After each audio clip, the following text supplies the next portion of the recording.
Hello friend.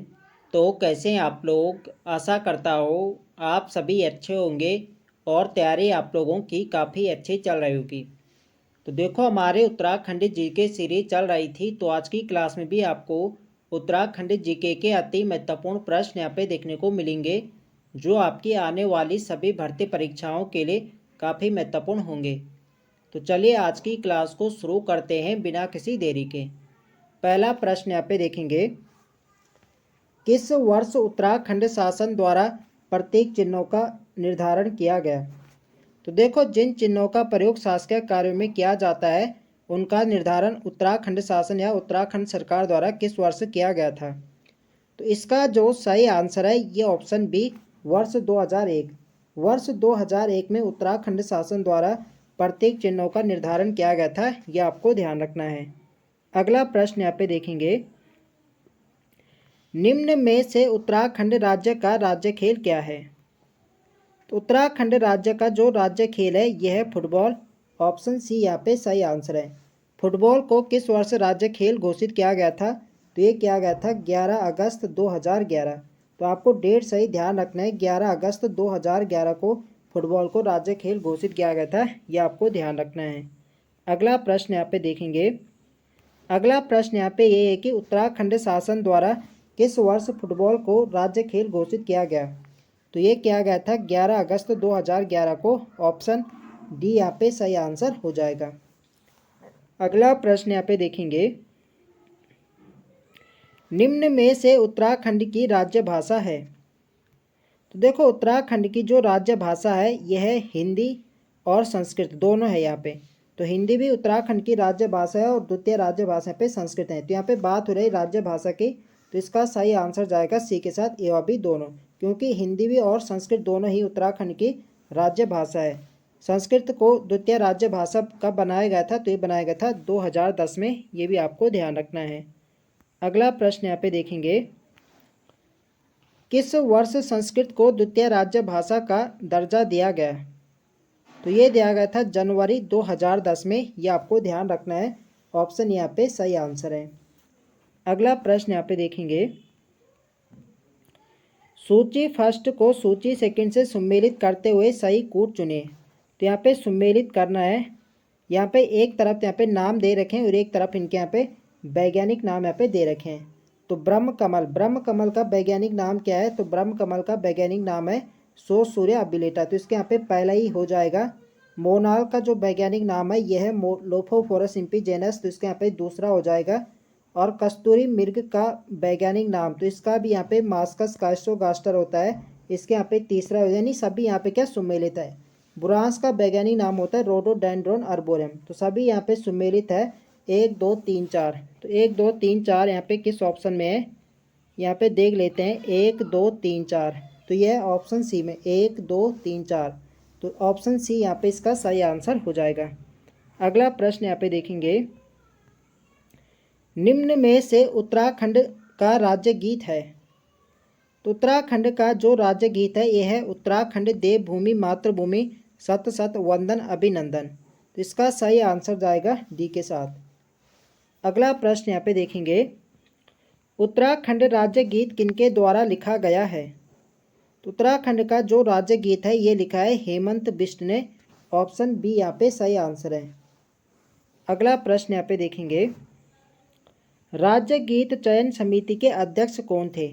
तो देखो, जब इसे जो उत्तराखंड का राज्य गीत है उत्तराखंड देवभूमि मातृभूमि सत सत वंदन अभिनंदन, तो जब इसका चयन किया गया था राज्य गीत के यहाँ पे, तो इस चयन समिति के अध्यक्ष कौन थे। तो इसके जो अध्यक्ष थे ये थे लक्ष्मण सिंह बटोही, ये आपको ध्यान रखना है। ऑप्शन ए यहाँ पे सही आंसर है। कब राज्य गीत को मान्यता मिली थी। तो ये मिली थी 2016। 2016 में राज्य गीत को अपनाया गया था, यह आपको ध्यान रखना है। अगला प्रश्न यहाँ पे देखेंगे, उत्तराखंड राज्य गीत को कब मान्यता दी गई थी। तो यहाँ पे वही प्रश्न यहाँ पे आ गया है। तो उत्तराखंड राज्य गीत को मान्यता मिली थी 6 फरवरी 2016 को। आपको डेट सहित यहाँ पे ध्यान रखना है। अगला प्रश्न यहाँ पे देखेंगे, उत्तराखंड राज्य गीत में किसने अपनी आवाज़ दी है। तो उत्तराखंड का जो राज्य गीत है इसमें अपनी आवाज़ किसने दी थी। तो ये दी थी नरेंद्र सिंह नेगी और अनुराधा निराला। तो इसका सही आंसर जाएगा डी के साथ, बी और सी दोनों। तो नरेंद्र सिंह नेगी और अनुराधा निराला ने राज्य गीत में अपनी आवाज़ दी थी, यह आपको ध्यान रखना है। अगला प्रश्न यहाँ पे देखेंगे, निम्न में से किन चिन्हों का प्रयोग शासकीय कार्यों में किया जाता है? तो शासकीय कार्यों में किन चिन्हों का प्रयोग किया जाता है? तो ये किया जाता है राज्य चिन्ह का प्रयोग किया जाता है। इसका सही आंसर होगा ऑप्शन ए। अगला प्रश्न यहाँ पे देखेंगे, निम्नलिखित कथनों पर विचार कीजिए। तो यहाँ पे आप लोग देख सकते हैं, कस्तूरी मृग उत्तराखंड राज्य का राज्य पक्षी है। तो पक्षी नहीं बल्कि क्या है, पशु। तो पहले यहाँ पे गलत हो जाएगा। कस्तूरी मृग 3600 से 4400 मीटर की ऊंचाई पर मिलते हैं। ये तो यहाँ पे बिल्कुल सही कथन है। जो कस्तूरी मृग है ये 3600 से 4400 मीटर की हाइट पर पाए जाते हैं, बिल्कुल सही कथन है। कस्तूरी मृग केवल उत्तराखंड में पाए जाते हैं, तो ये यहाँ पे गलत हो जाए। उत्तराखंड में ही नहीं बल्कि ये क्या है, हिमाचल प्रदेश हो गया, कश्मीर हो गया, सिक्किम हो गया, इन जगहों पर भी पाए जाते हैं। केवल उत्तराखंड में ही यहाँ पे क्या गलत हो जाएगा। कस्तूरी नर एवं मादा दोनों मृगों में पाया जाता है, तो ये भी यहाँ पे स्टेटमेंट गलत हो जाएगा। देखो जो कस्तूरी है केवल नर मृग में ही पाया जाता है, ये आपको ध्यान रखना है। तो यहाँ पे बताना है उपयुक्त कथनों में से गलत कथन का चुनाव कीजिए। यहाँ पे आपको सही ढंग से पढ़ना है, यहाँ पे सही बताना है, गलत यहाँ पे बताना कि गलत कथनों का चुनाव करें। तो गलत यहाँ पे कौन कौन से, पहला गलत होगा, दूसरा गलत और चौथा गलत। केवल दूसरा यहाँ पे सही था। यहाँ पे गलत बताना है, तो पहला तीसरा चौथा, तो पहला तीसरा चौथा ऑप्शन सी में है, तो सी इसके यहाँ पे सही आंसर हो जाएगा। अगर यहाँ पे पूछा जाता कि कौन सा सही है, तो केवल दूसरा यहाँ पे सही था, लेकिन यहाँ पे क्या गलत बताना है। ये भी आपको ध्यान से प्रश्न को पढ़ना है। कई बार एग्जाम में ऐसी गलतियाँ हमें देखने को मिलती है। अगला प्रश्न यहाँ पे देखेंगे, राजकीय चिन्ह में कितनी पर्वत चोटियाँ दिखाई गई है? तो देखो जो उत्तराखंड का राजकीय चिन्ह है उसमें यहाँ पे 3 तो हमें पर्वत की चोटियाँ देखने को मिलती है, और उसके नीचे में 4 गंगा की लहरें देखने को मिलती है। तो 3 यहाँ पे पर्वत चोटियाँ हैं, और यदि गंगा की पूछी जाए तो 4 गंगा की लहरें। तो इसका सही आंसर क्या होगा? ये होगा ऑप्शन सी। अगला प्रश्न यहाँ पे देखेंगे, उत्तराखंड के राज्य चिन्ह में बीच वाली सबसे ऊंची चोटी पर लाल पृष्ठभूमि में क्या अंकित है? तो लाल पृष्ठभूमि में क्या अंकित है सबसे ऊंची वाली चोटी पे? तो यह है अशोक की लाट है अंकित। इसका सही आंसर होगा ऑप्शन बी। बी यहाँ पे सही आंसर है। अगला प्रश्न यहाँ पे देखेंगे, तो यहाँ पे कथन और कारण वाला प्रश्न है। यहाँ पे बताने कि कथन ए तथा कारण आर के संदर्भ में सही विकल्प चुने। तो सही विकल्प यहाँ पे चुनना है। तो कथन ये है, उत्तराखंड राज्य का राज्य वृक्ष बुरांश मुलायम लकड़ी का वृक्ष है। तो बिल्कुल सही है, जो उत्तराखंड का राज्य वृक्ष है बुरांश वह मुलायम लकड़ी का वृक्ष है, बिल्कुल सही है। यह विशुद्ध रूप से पर्वतीय वृक्ष है। तो यह विशुद्ध रूप से नहीं बल्कि क्या शुद्ध रूप से यहाँ पे हो जाएगा। तो ये वाले यहाँ पे देख लेते हैं इसका सही आंसर क्या हो जाएगा। ए और आर दोनों सही है तथा आर एक ही सही व्याख्या करता है। व्याख्या यहाँ पे सही नहीं करता है। ए और आर दोनों सही है मगर आर एक ही सही व्याख्या नहीं करता है। ए गलत है, ये तो यहाँ पे हो नहीं सकता। ए सही है और आर गलत है, ये भी यहाँ पे हो नहीं सकता। इसका जो सही है ये है ऑप्शन बी।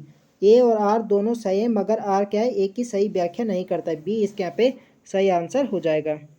अगला प्रश्न यहाँ पे देखेंगे, राजकीय चिन्ह में पर्वत चोटियों के नीचे गंगा की कितनी लहरें दर्शाई गई है?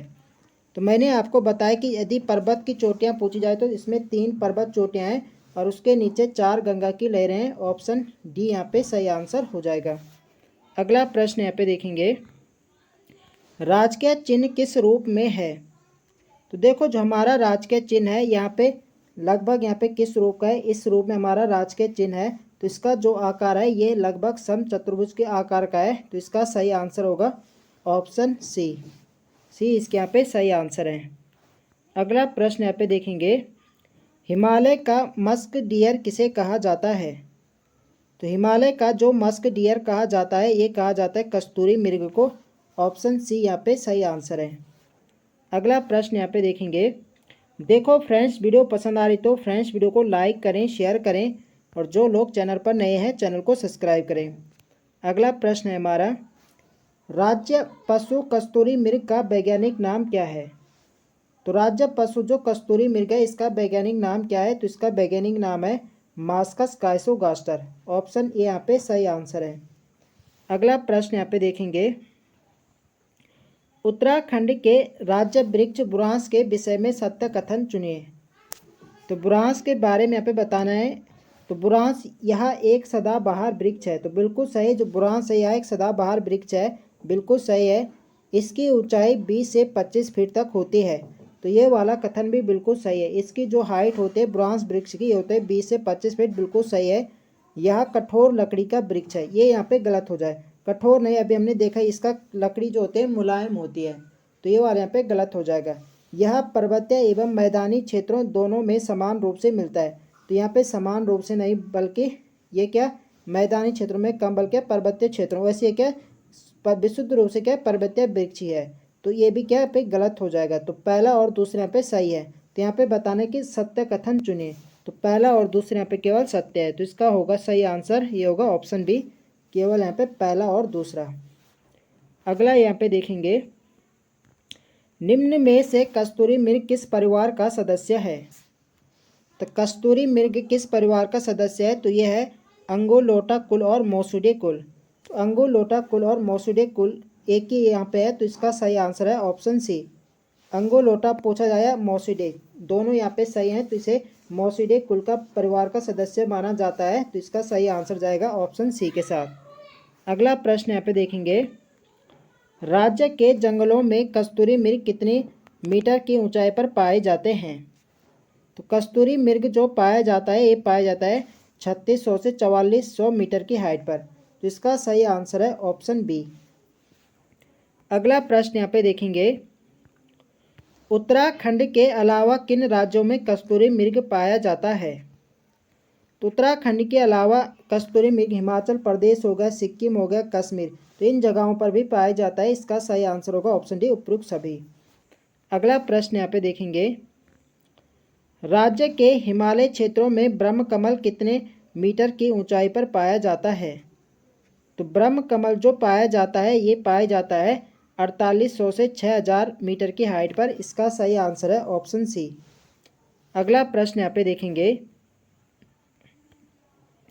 हिमालय मयूर नाम से प्रसिद्ध राज्य पक्षी मोनाल के विषय में सही कथन चुने।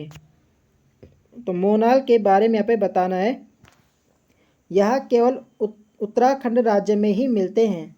तो ये यहाँ पे गलत हो जाएगा। उत्तराखंड के अलावा क्या है अलग, यहाँ पे नेपाल हो गया, हिमाचल प्रदेश, इन जगहों पर भी पाया जाता है। तो पहला तो यहाँ पे गलत हो जाएगा।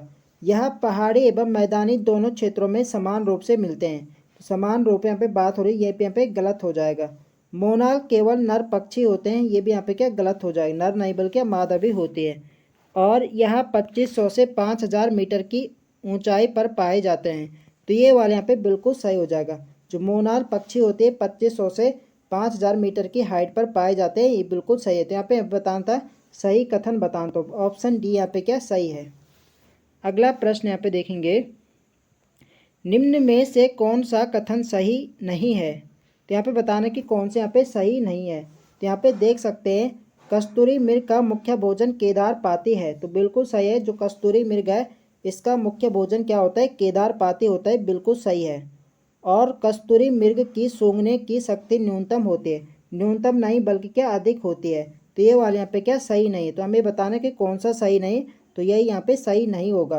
कस्तूरी मृग के सींग नहीं होते, ये भी बिल्कुल सही है। और मृग की औसत आयु लगभग 20 वर्ष होती है, ये भी बिल्कुल सही है। तो यहाँ पे बताना है कि कौन सा सही नहीं है, तो ऑप्शन बी यहाँ पे सही नहीं, तो बी इसके यहाँ पे राइट आंसर हो जाएगा। अगला प्रश्न यहाँ पे देखेंगे, नीचे दिए गए कथनों में से असंगत कथन को चुनिए। तो यहाँ पे आप लोग ऑप्शन देख सकते हैं, यहाँ पे असंगत यहाँ पे बताना है, कस्तूरी मृग अपना निवास स्थान छोड़ता है। तो ये यहाँ पे गलत हो जाएगा, क्योंकि जो कस्तूरी मृग होते हैं अपना निवास स्थान नहीं छोड़ता है। कस्तूरी मृग को जुगाली करने वाला मृग कहा जाता है, ये बिल्कुल सही है। मृग का रंग भूरा होता है तथा उस पर काले पीले धब्बे पाए जाते हैं, ये भी बिल्कुल सही है। तो यहाँ पे असंगत बताना था, तो ऑप्शन ए यहाँ पे असंगत हो जाएगा। तो ऑप्शन ए इसका सही आंसर हो जाएगा। अगला प्रश्न यहाँ पे देखेंगे,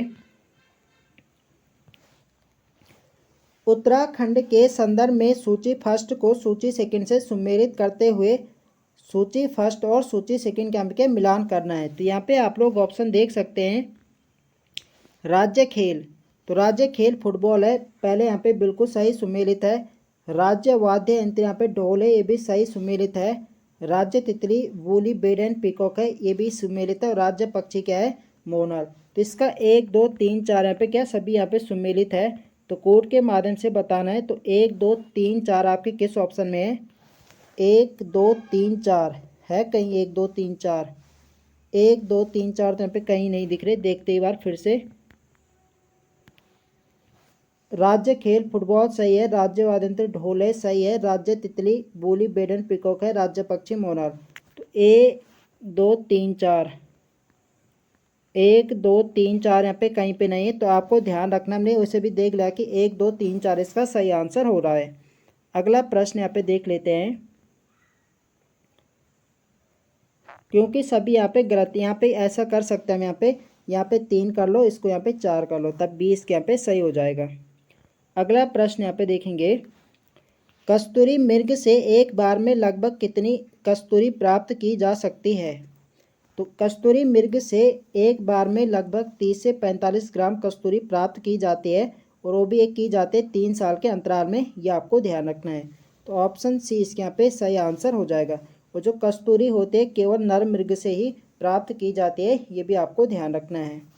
अगला प्रश्न यहाँ पे देखेंगे, राज्य का द्वितीय विधानसभा भवन भराड़ीसैंण स्थित है। तो देखो, उत्तराखंड राज्य का जो दूसरा विधानसभा भवन है यह है भराड़ीसैंण में। तो यहाँ पे बताना है कि जो भराड़ीसैंण है किस जनपद के अंतर्गत आता है। तो इसका जो सही आंसर है ये ऑप्शन बी चमोली। भराड़ीसैंण चमोली जनपद के अंतर्गत आता है। ऑप्शन बी इसके यहाँ पे सही आंसर है। अगला प्रश्न यहाँ पे देखेंगे, उत्तराखंड राज्य में तहसीलों की संख्या के आधार पर जिलों को सुमेलित कीजिए। तो ये एक तरफ यहाँ पे जनपद दे रखे हैं और एक तरफ यहाँ पे तहसीलों की संख्या यहाँ पे दे रखे हैं। तो यहाँ पे मिलान करना है चमोली। तो देखो, चमोली में जो तहसीलों की संख्या है ये है 12। तो इसका यहाँ पे दूसरा हो जाएगा। और नैनीताल, नैनीताल में यहाँ पे 9 यहाँ पे तहसीलें हैं, तो इसका यहाँ पे पहला यहाँ पे हो जाएगा। और पिथौरागढ़, तो पिथौरागढ़ में सर्वाधिक तहसीलें हैं 13, तो इसके यहाँ पे तीसरा हो जाएगा। और देहरादून में 7 तहसीलें हैं, तो इसके यहाँ पे चौथा हो जाएगा। तो इसका सही सीक्वेंस है 2 1 3 4। तो 2 1 3 4 किस ऑप्शन में, यहाँ पे देख लेते हैं। 2 1 3 4, तो 2 1 3 4 दिखाई दे रहा हमें ऑप्शन डी। तो डी इसके यहाँ पे सही आंसर हो जाएगा। तो देखो फ्रेंड, जो सबसे ज़्यादा तहसीलें हैं वो है पिथौरागढ़। पिथौरागढ़ में 13 तहसीलें। यदि विकास खंड या ब्लॉक की बात करें, जो सर्वाधिक विकास खंड है वो आपके पौड़ी गढ़वाल में है। पौड़ी गढ़वाल में है 15, ये भी आपको ध्यान रखना है। तहसीलों में पूछा जाए तो तहसील तो सर्वाधिक पिथौरागढ़ में 13, और विकास खंड पूछा जाए तो विकास खंड सर्वाधिक आपके पौड़ी गढ़वाल में 15। ये भी आपको ध्यान रखना है, इंपॉर्टेंट रहेगा परीक्षा की दृष्टि से। अगला प्रश्न यहाँ पे देखेंगे, निम्न में से कौन सा कथन असत्य है? तो यहाँ पे आप लोग ऑप्शन दे सकते हैं। नारायणबगड़ तहसील चमोली में है, तो बिल्कुल सही है। जो नारायणबगड़ तहसील है आपके चमोली में, बिल्कुल सही कथन है। जिलासू विकासखंड चंपावत में है। तो देखो, जिलासू विकासखंड चंपावत में नहीं बल्कि कहाँ है, ये भी आपके चमोली जनपद में है। तो ये वाला स्टेटमेंट आपके गलत दे रखा है। धराली विधानसभा आरक्षित सीट है, तो बिल्कुल सही है। जो धराली विधानसभा सीट है आपकी चमोली में है, और ये आपकी क्या है, एससी के लिए आरक्षित है। ये कथन भी बिल्कुल सही है। घाट विकास खंड एवं तहसील दोनों है, तो ये कथन भी बिल्कुल क्या है, सही है। तो यहाँ पे असत्य कथन यहाँ पे बताना था, तो इसका कौन सा कथन असत्य है? तो बी वाला। तो बी इसके यहाँ पे सही आंसर हो जाएगा। अगला प्रश्न यहाँ पे देखेंगे, तो आज की क्लास में मैंने नए एग्जाम पैटर्न को ध्यान में रखते हुए यहाँ पे प्रश्न लिए हैं। तो वीडियो पसंद आ रही तो फ्रेंड्स वीडियो को लाइक करें, शेयर करें, और जो लोग चैनल पर नए हैं चैनल को सब्सक्राइब करें। तो अगला जो प्रश्न है हमारा, सूची फर्स्ट को सूची सेकंड के साथ सुमेलित कीजिए। तो एक तरफ यहाँ पे तहसील दे रखी है और दूसरी तरफ यहाँ पे जनपद। कौन सी तहसील किस जनपद में, यहाँ पे बताना है। तो यहाँ पे है सल्ट तहसील। तो सल्ट आपके किस जनपद में? तो सल्ट जो तहसील है यह है अल्मोड़ा में, तो इसके यहाँ पे तीसरा हो जाएगा। लैंसडाउन, तो लैंसडाउन आपके पौड़ी गढ़वाल में, इसके यहाँ पे चौथा हो जाएगा। और ऊखीमठ जो तहसील है ये रुद्रप्रयाग में है, इसके यहाँ पे पहला हो जाएगा।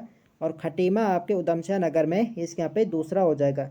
तो इसका सीक्वेंस क्या बन रहा है, ये बन रहा है 3 4 1 2। तो 3 4 1 2 किस ऑप्शन में है, 3 4 1 2, ये है आपके ऑप्शन ए में। तो ऑप्शन ए इसके यहाँ पे सही आंसर हो जाएगा। अगला प्रश्न यहाँ पे देखेंगे, निम्न में से रुद्रप्रयाग जनपद की विधानसभा सीटें हैं। तो रुद्रप्रयाग में विधानसभा की जो सीटें हैं ये 2 सीटें हैं। यहाँ पे एक रुद्रप्रयाग है, एक है केदारनाथ। तो इसका सही आंसर जाएगा सी के साथ, ये अभी दोनों। तो देखो उत्तराखंड में 3 जनपद है, रुद्रप्रयाग, बागेश्वर और चंपावत। यहाँ पे 2 विधानसभा सीटें हैं, ये आपको ध्यान रखना है। अगला प्रश्न यहाँ पे देखेंगे, उत्तराखंड के निम्नलिखित जिलों के गठन वर्ष को सुमेलित कीजिए। तो यहाँ पे एक तरफ जनपद दे रखे हैं और एक तरफ उनका है गठन वर्ष, किस जनपद का गठन कब हुआ था यहाँ पे बताना है। तो हरिद्वार जनपद, हरिद्वार जनपद का गठन कब हुआ था, ये हुआ था 28 दिसंबर 1988 को। तो इसके यहाँ पे तीसरा यहाँ पे हो जाएगा उधमसिंह नगर। तो उधमसिंह नगर का जो गठन हुआ था ये हुआ था 30 सितंबर 1995। इसके यहाँ पे पहला यहाँ पे हो जाएगा चंपावत। चंपावत का जो गठन हुआ था ये हुआ था 15 सितंबर 1997। तो इसके यहाँ पे दूसरा यहाँ पे हो जाएगा। और रुद्रप्रयाग का गठन हुआ था 16 सितंबर 1997 को। इसके यहाँ पे चौथा हो जाएगा। तो इसका सही सीक्वेंस क्या बन रहा है, 3 1 2 4। तो 3 1 2 4, तो 3 1 2 4 किस ऑप्शन में है, यह ऑप्शन सी में। 3 1 2 4 है सी में, तो सी यहाँ पे सही आंसर हो जाएगा। अगला प्रश्न यहाँ पे देखेंगे, चमोली जनपद की विधानसभा सीटों में से आरक्षित विधानसभा सीट कौन सी है। तो चमोली में 3 यहाँ पे विधानसभा सीटें हैं, जिनमें से जो आपकी थराली वाली जो आपकी विधानसभा सीट है थराली वाली, ये एससी के लिए आरक्षित है, ये आपको ध्यान रखना है। तो इसका सही आंसर जाएगा ऑप्शन ए, ये इसके यहाँ पे सही आंसर है। तो आपको ध्यान रखना है जो चमोली की थराली वाली सीट है ये एससी के लिए आरक्षित है, ये आपको ध्यान रखना है। अगला प्रश्न यहाँ पे देखेंगे, सूची फर्स्ट को सूची सेकंड के साथ सम्मिलित कीजिए।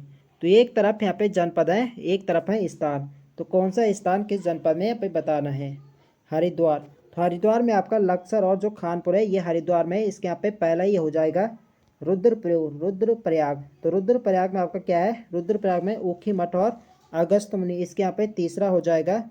उधमसिंह नगर में सितारगंज और खटीमा, इसके यहाँ पे दूसरा हो जाएगा। और चमोली में जोशीमठ, कर्णप्रयाग और देवाल, इसके यहाँ पे चौथा हो जाएगा। तो 1 3 2 4, तो 1 3 2 4, तो 1 3 2 4 किस ऑप्शन में है, यह ऑप्शन सी 1 3 2 4 है सी, ऑप्शन सी यहाँ पे सही आंसर हो जाएगा। अगला प्रश्न यहाँ पे देखेंगे, टिहरी का कौन सा विधानसभा क्षेत्र अनुसूचित जाति के लिए आरक्षित है। तो टिहरी का कौन सा विधानसभा क्षेत्र अनुसूचित जाति के लिए आरक्षित है, यहाँ पे बताना है। तो टिहरी में जो आपकी विधानसभा सीटें हैं ये कितनी यहाँ पे 6 सीटें विधानसभा की, ये भी आपको ध्यान रखना है, डायरेक्ट प्रश्न पूछा जाता है। तो यहाँ पे जो अनुसूचित जाति एससी के लिए जो आरक्षित सीट है यह घनसाली, जो घनसाली वाली सीट है ये एससी कैटेगरी के लिए आरक्षित है, ये आपको ध्यान रखना है। अगला प्रश्न यहाँ पे देखेंगे, 5वीं विधानसभा के संदर्भ में निम्न कथनों पर विचार कीजिए। तो 5वीं विधानसभा के बारे में यहाँ पे बताना है। कुल मतदान, तो कुल मतदान हुआ था 65.37%। तो 5वीं विधानसभा में जो कुल मतदान हुआ था ये हुआ था 65.37% हुआ था, बिल्कुल सही कथन है। सर्वाधिक मतदान हरिद्वार में और न्यूनतम मतदान अल्मोड़ा में। तो सर्वाधिक मतदान हरिद्वार में हुआ था और न्यूनतम हुआ था अल्मोड़ा में, ये कथन भी बिल्कुल सही है। पहली बार 8 महिला प्रत्याशी विजयी हुई। तो 5वीं विधानसभा में 8 महिला प्रत्याशी विजयी हुई थी, ये कथन भी बिल्कुल सही है। और प्रोटेम स्पीकर बंशीधर भगत थे। तो 5वीं विधानसभा में प्रोटेम स्पीकर बंशीधर भगत को बनाया गया था, ये भी बिल्कुल सही है। तो सभी कथन यहाँ पे सही हैं। तो यहाँ पे देख लेते हैं, गलत विकल्प चुने। तो यहाँ पे बताने के कौन सा विकल्प यहाँ पे गलत है। तो हमने देखा सभी कथन यहाँ पे क्या सही है, गलत तो एक भी यहाँ पे नहीं है। तो इसका सही आंसर क्या होगा, ऑप्शन डी, इनमें से कोई भी यहाँ पे गलत नहीं है। अगला प्रश्न यहाँ पे देखेंगे, देखो फ्रेंड्स वीडियो पसंद आ रही तो फ्रेंड्स वीडियो को लाइक करें, शेयर करें, और जो लोग चैनल पर नए हैं चैनल को सब्सक्राइब करें। अगला प्रश्न है हमारा, उत्तराखंड राज्य के राज्यपालों की नियुक्ति का सही क्रम चुनिए। तो यहाँ पे उत्तराखंड राज्यपालों के यहाँ पे क्रम यहाँ पे बताना है। तो यहाँ पे आप लोग ऑप्शन देख सकते हैं। देखो इनमें से जो पहले यहाँ पे बनते हैं ये बनते बनवारी लाल जोशी। देखो पहले जो राज्यपाल थे सर्वप्रथम वो कौन बनते हैं, सुरजीत सिंह बरनाला। उनके बाद है BL जोशी यानी बनवारी लाल जोशी। उसके बाद बनते हैं डॉक्टर अजीज कुरैशी। उसके बाद डॉक्टर कृष्णकांत पॉल। उसके बाद है बेबी रानी मौर्य। जो बेबी रानी मौर्य थी ये उत्तराखंड राज्य की दूसरी महिला राज्यपाल बनने वाली है, ये भी आपको ध्यान रखना है। पहली कौन थी, तो पहली थी मार्गरेट अल्वा और दूसरी महिला बनी थी बेबी रानी मौर्य। तो इसका सही कर्म क्या बन रहा है, पहले आपके बनवारी लाल जोशी होगा चौथा, उसके बाद डॉक्टर अजीज कुरैशी दूसरा, उसके बाद डॉक्टर कृष्णकांत पॉल पहला और उसके बाद है बेबी रानी मौर्य तीसरा। तो 4 2 1 3, तो 4 2 1 3 इसका सही कर्म बन रहा है 4 2 1 3। किस ऑप्शन में, यह ऑप्शन ए में, तो ऑप्शन ए इसके यहाँ पे सही आंसर हो जाएगा। अगला प्रश्न यहाँ पे देखेंगे, असंगत युग्म का चयन करें। तो यहाँ पे आप लोग ऑप्शन देख सकते हैं, विधानसभा में कुल सदस्य 70, तो उत्तराखंड विधानसभा में 70 सदस्य हैं, बिल्कुल सही बात है। एसटी आरक्षित सीटें 2, तो बिल्कुल सही है, उत्तराखंड में विधानसभा की 2 सीटें एसटी के लिए आरक्षित हैं। ये कापकी नारक मत्ता है जो कि उधमसिंह नगर में, और एक है चक्राता देहरादून, ये आपको ध्यान रखना है। सर्वाधिक सीटों वाला जनपद हरिद्वार, तो सर्वाधिक 2 विधानसभा सीटें हरिद्वार में, ये कथन भी बिल्कुल सही है। यहाँ पे कितनी सीटें हैं, तो 11 सीटें विधानसभा की, और एससी आरक्षित सीटें 13, तो एससी के लिए 13 नहीं बल्कि क्या है यहाँ पे 15 नहीं बल्कि क्या है 13 सीटें आरक्षित है एससी के लिए, ये आपको ध्यान रखना है। तो ऑप्शन डी यहाँ पे क्या है, असंगत है। तो यहाँ पे असंगति बताना था, तो डी इसके यहाँ पे क्या सही आंसर हो जाएगा। अगला प्रश्न यहाँ पे देखेंगे, विधानसभा क्षेत्र की संख्या के बढ़ते क्रम में जिलों की पहचान कीजिए। तो विधानसभा क्षेत्र की संख्या के बढ़ते क्रम यहाँ पे लगाना है, तो यहाँ पे देखना पड़ेगा कि सबसे कम यहाँ पे क्या नहीं बढ़ते क्रम यहाँ पे लगाना है। तो सबसे पहले यहाँ पे कौन सा आएगा, तो सबसे पहले मैं आपको बता देता हूँ कहाँ पे कितनी विधानसभा सीटें हैं। अल्मोड़ा में यहाँ पे 6 विधानसभा सीटें हैं, देहरादून में 10 है, हरिद्वार में 11 है, और चमोली में यहाँ पे कितने हैं, यहाँ पे 3 है। तो यहाँ पे बढ़ते क्रम में बताना है, तो इसका बढ़ता क्रम क्या होगा, ये होगा पहला यहाँ पे चमोली आएगा, फिर अल्मोड़ा, चमोली यानी चौथा आएगा, उसके बाद अल्मोड़ा पहला आएगा, उसके बाद देहरादून तीसरा आएगा, उसके बाद हरिद्वार उसके बाद यहाँ पे देहरादून दूसरा आएगा, और उसके बाद हरिद्वार यहाँ पे तीसरा आएगा। तो 4 1 2 3, तो 4 1 2 3 यानी चमोली पहले यहाँ पे चौथा आएगा चमोली, उसके बाद अल्मोड़ा 4 1 2 3, हाँ सही है 4 1 2 3। तो 4 1 2 3 किस में है, यह ऑप्शन डी में, डी इसके यहाँ पे सही आंसर हो जाएगा। अगला प्रश्न यहाँ पे देखेंगे, विधानसभा क्षेत्र की संख्या के घटते क्रम में जिलों की पहचान कीजिए। तो यहाँ पे घटते क्रम में लगाना था, अभी यहाँ पे बढ़ते क्रम में था, अब यहाँ पे क्या है घटते क्रम में है। तो यहाँ पे एक बार मैं आपको फिर से यहाँ पे बता देता हूँ किस जनपद में कितनी विधानसभा सीटें हैं। नैनीताल में यहाँ पे विधानसभा की 8 सीटें हैं, उधमसिंह नगर में यहाँ पे 9 सीटें हैं, उत्तरकाशी में 3 है, और पिथौरागढ़ में 4 विधानसभा सीटें हैं। तो यहाँ पे घटते क्रम में यहाँ पे लगाना है, तो यहाँ पे घटते क्रम में क्या लगाना, तो सबसे पहले कौन सा आएगा, सबसे ज़्यादा वाला, पहले यहाँ पे दूसरा आएगा उधमसिंह नगर, उसके बाद नैनीताल आएगा पहला, उसके बाद पिथौरागढ़ चौथा आएगा, उसके बाद उत्तरकाशी तीसरा। तो इसका सीक्वेंस क्या बन रहा, 2 1 4 3, तो 2 1 4 3 किस ऑप्शन में, 2 1 4 3 ये है ऑप्शन बी में, तो बी इसके यहाँ पे सही आंसर हो जाएगा। अगला प्रश्न यहाँ पे देखेंगे, निम्न कथनों पर विचार कीजिए। तो यहाँ पे आप लोग ऑप्शन देख सकते हैं, प्रथम राज्यपाल सुरजीत सिंह बरनाला पंजाब के मुख्यमंत्री रह चुके हैं। तो उत्तराखंड के जो प्रथम राज्यपाल थे ये थे सुरजीत सिंह बरनाला, और ये क्या है पंजाब के मुख्यमंत्री भी रह चुके हैं, बिल्कुल सही कथन है। प्रथम निर्वाचित मुख्यमंत्री नित्यानंद स्वामी थे, तो ये वाले यहाँ पे गलत हो जाएगा। देखो जो नित्यानंद स्वामी थे उत्तराखंड के प्रथम मुख्यमंत्री थे, लेकिन क्या थे अंतरिम सरकार में थे। निर्वाचित कौन थे, तो निर्वाचित थे नारायण दत्त तिवारी। प्रथम महिला राज्यपाल मार्गरेट अल्वा थी, एक बिल्कुल यहाँ पे सही कथन है। और सबसे कम समय तक राज्यपाल BL जोशी यानी बनवारी लाल जोशी रहे थे, ये कथन भी बिल्कुल सही है। तो पहला यहाँ पे सही है, तीसरा सही है, चौथा सही है, ठीक है। तो 1 3 4 यहाँ पे क्या सही है, तो यहाँ पे देख लेते हैं, बताना है कौन से यहाँ पे सही है। तो 1 3 4 यहाँ पे सही है, बी यहाँ पे इसका सही आंसर हो जाएगा। अगला प्रश्न यहाँ पे देखेंगे, 2 2 विधानसभा सीटों वाले जनपद कौन से हैं।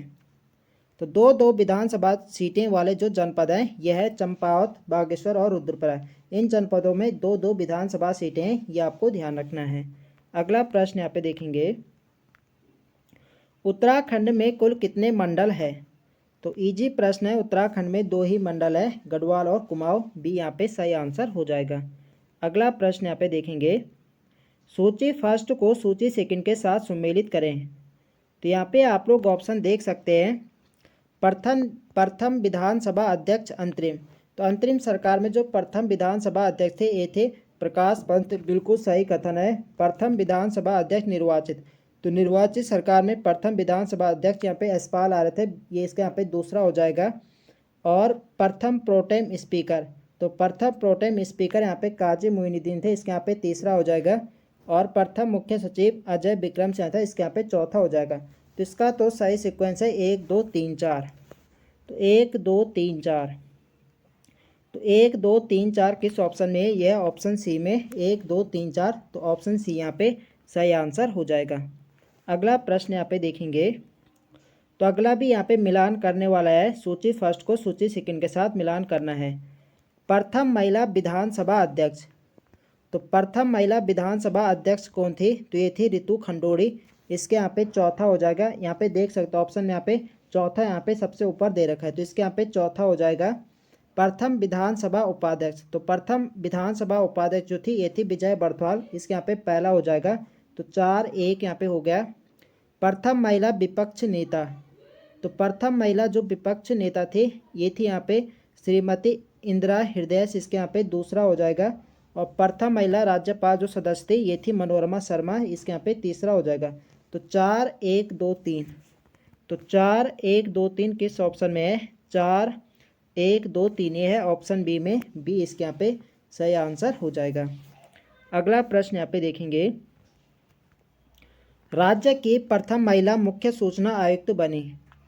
तो राज्य की जो प्रथम महिला मुख्य सूचना आयुक्त बनी थी ये बनी थी राधा रतोड़ी, इसका सही आंसर है ऑप्शन सी। अगला प्रश्न यहाँ पे देखेंगे, सूची फर्स्ट को सूची सेकंड के साथ सम्मिलित कीजिए। तो यहाँ पे भी यहाँ पे मिलान करना है। तो यहाँ पे आप लोग ऑप्शन देख सकते हैं, उत्तराखंड राज्य का गठन, तो उत्तराखंड राज्य का गठन हुआ था 9 नवंबर 2000 को, इसके यहाँ पे पहला ही यहाँ पे हो जाएगा। उत्तराखंड में पहला परिसीमन, तो उत्तराखंड में पहला जो परिसीमन हुआ था ये हुआ था आपका 5 नवंबर 2001, इसके यहाँ पे क्या तीसरा यहाँ पे हो जाएगा। और अंतरिम विधानसभा का प्रथम सत्र, तो अंतरिम विधानसभा का जो प्रथम सत्र शुरू होता है ये होता है 4 जनवरी 2001, इसके यहाँ पे चौथा हो जाएगा। और प्रथम विधानसभा जो चुनाव हुए थे ये थे 14 फरवरी 2002, इसके यहाँ पे दूसरा हो जाएगा। तो इसका सही सीक्वेंस क्या बन रहा है? ये बन रहा है 1 3 4 2, तो 1 3 4 2, तो 1 3 4 2 आपके किस ऑप्शन में? यह ऑप्शन सी में, सी यहाँ पे सही आंसर हो जाएगा। अगला प्रश्न यहाँ पे देखेंगे, निम्न में से राज्य की लोकसभा सीटें कौन सी हैं? तो देखो उत्तराखंड में जो लोकसभा सीटें हैं ये हैं 5, कौन कौन सी हैं? पौड़ी है, टिहरी है, हरिद्वार, नैनीताल और अल्मोड़ा। इनमें से जो महत्वपूर्ण बात है ये है अल्मोड़ा। अल्मोड़ा वाली जो सीट है ये एससी कैटेगरी के लिए आरक्षित है, ये भी आपको ध्यान रखना है। तो 5 लोकसभा सीटें हैं उत्तराखंड में, तो इसका सही आंसर जाएगा ऑप्शन डी के साथ उपयुक्त सभी। अगला प्रश्न यहाँ पे देखेंगे, सूची फर्स्ट को सूची सेकंड के साथ सम्मिलित कीजिए। तो एक तरफ यहाँ पे विधानसभा है और दूसरी तरफ है मतदान प्रतिशत। तो यहाँ पे बताना है कि कब यहाँ पे कितना मतदान प्रतिशत हुआ था। तो प्रथम विधानसभा में जो मतदान हुआ था ये हुआ था 54.34% हुआ था, बिल्कुल सही है। द्वितीय विधानसभा, तो द्वितीय विधानसभा में जो मतदान हुआ था ये हुआ था 63.6%, इसके यहाँ पे दूसरा हो जाएगा।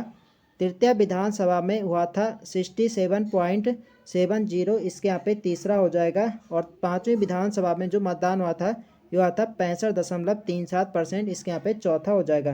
तो इसमें यहाँ पे सीक्वेंस बन रहा है 1 2 3 4, तो 1 2 3 4 किस ऑप्शन में है? 1 2 3 4, ये है आपके ऑप्शन सी में, तो सी इसके यहाँ पे सही आंसर हो जाएगा।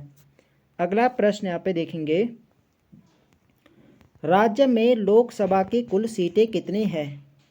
तो उत्तराखंड राज्य में जो लोकसभा की सीटें हैं ये है 5, ऑप्शन बी यहाँ पे सही आंसर है। अगला प्रश्न यहाँ पे देखेंगे, लोकसभा की 5 सीटें हैं और राज्यसभा के कितने हैं उत्तराखंड में? तो राज्यसभा के 3। अगला प्रश्न है हमारा, निम्न में से कौन सी विधानसभा सीटें एससी के लिए आरक्षित हैं? तो यहाँ पे आप लोग ऑप्शन देख सकते हैं। नैनीताल आपकी एससी के लिए आरक्षित है, बागेश्वर भी एससी के लिए है, और घनसाली वाली जो सीट है ये भी आपकी एससी के लिए है। जो आपकी चक्राता वाली है ये क्या है? एसटी के लिए आरक्षित है। तो यहाँ पे बताने की कौन कौन सी सीटें एससी के लिए हैं, तो आपकी जो है 1, 2, 4। तो 1, 2, 4 जो सीटें हैं ये आपकी एससी के लिए आरक्षित है। तो इसका सही आंसर है 1, 2, 4। तो ऑप्शन यहाँ पे सही आंसर हो जाएगा। अगला प्रश्न यहाँ पे देखेंगे, उच्च न्यायालय का गठन कब किया गया? तो देखो उत्तराखंड उच्च न्यायालय का जो गठन किया गया था ये किया गया था 9 नवंबर 2000 को। ऑप्शन ए इसके यहाँ पे सही आंसर है। देखो जब उत्तराखंड राज्य का गठन हुआ था 9 नवंबर 2000 को, तो उसी दिन उत्तराखंड हाईकोर्ट का गठन भी किया गया था, ये आपको ध्यान रखना है। उत्तराखंड हाईकोर्ट कहाँ है? तो यह है नैनीताल जनपद में। देखो किस आर्टिकल के तहत हाईकोर्ट का गठन किया जाता है? तो ये किया जाता है भारतीय संविधान के आर्टिकल 214। आर्टिकल 214 के तहत प्रत्येक राज्य के लिए एक हाईकोर्ट का प्रावधान है, और इसी आर्टिकल के तहत हाईकोर्ट का गठन किया जाता है। यह आपको ध्यान रखना है, इम्पोर्टेंट रहेगा परीक्षा की दृष्टि से। अगला प्रश्न यहाँ पे देखेंगे, और देखो जब उत्तराखंड हाईकोर्ट का गठन किया गया था तो यह देश का 20वां नंबर का हाईकोर्ट था। ये भी आपको ध्यान रखना है, एग्जाम में प्रश्न पूछा जा चुका है। अगला प्रश्न है हमारा, उत्तराखंड के 70 विधानसभा क्षेत्र में निम्न में से कौन सी विधानसभा सीट एससी के लिए आरक्षित नहीं है?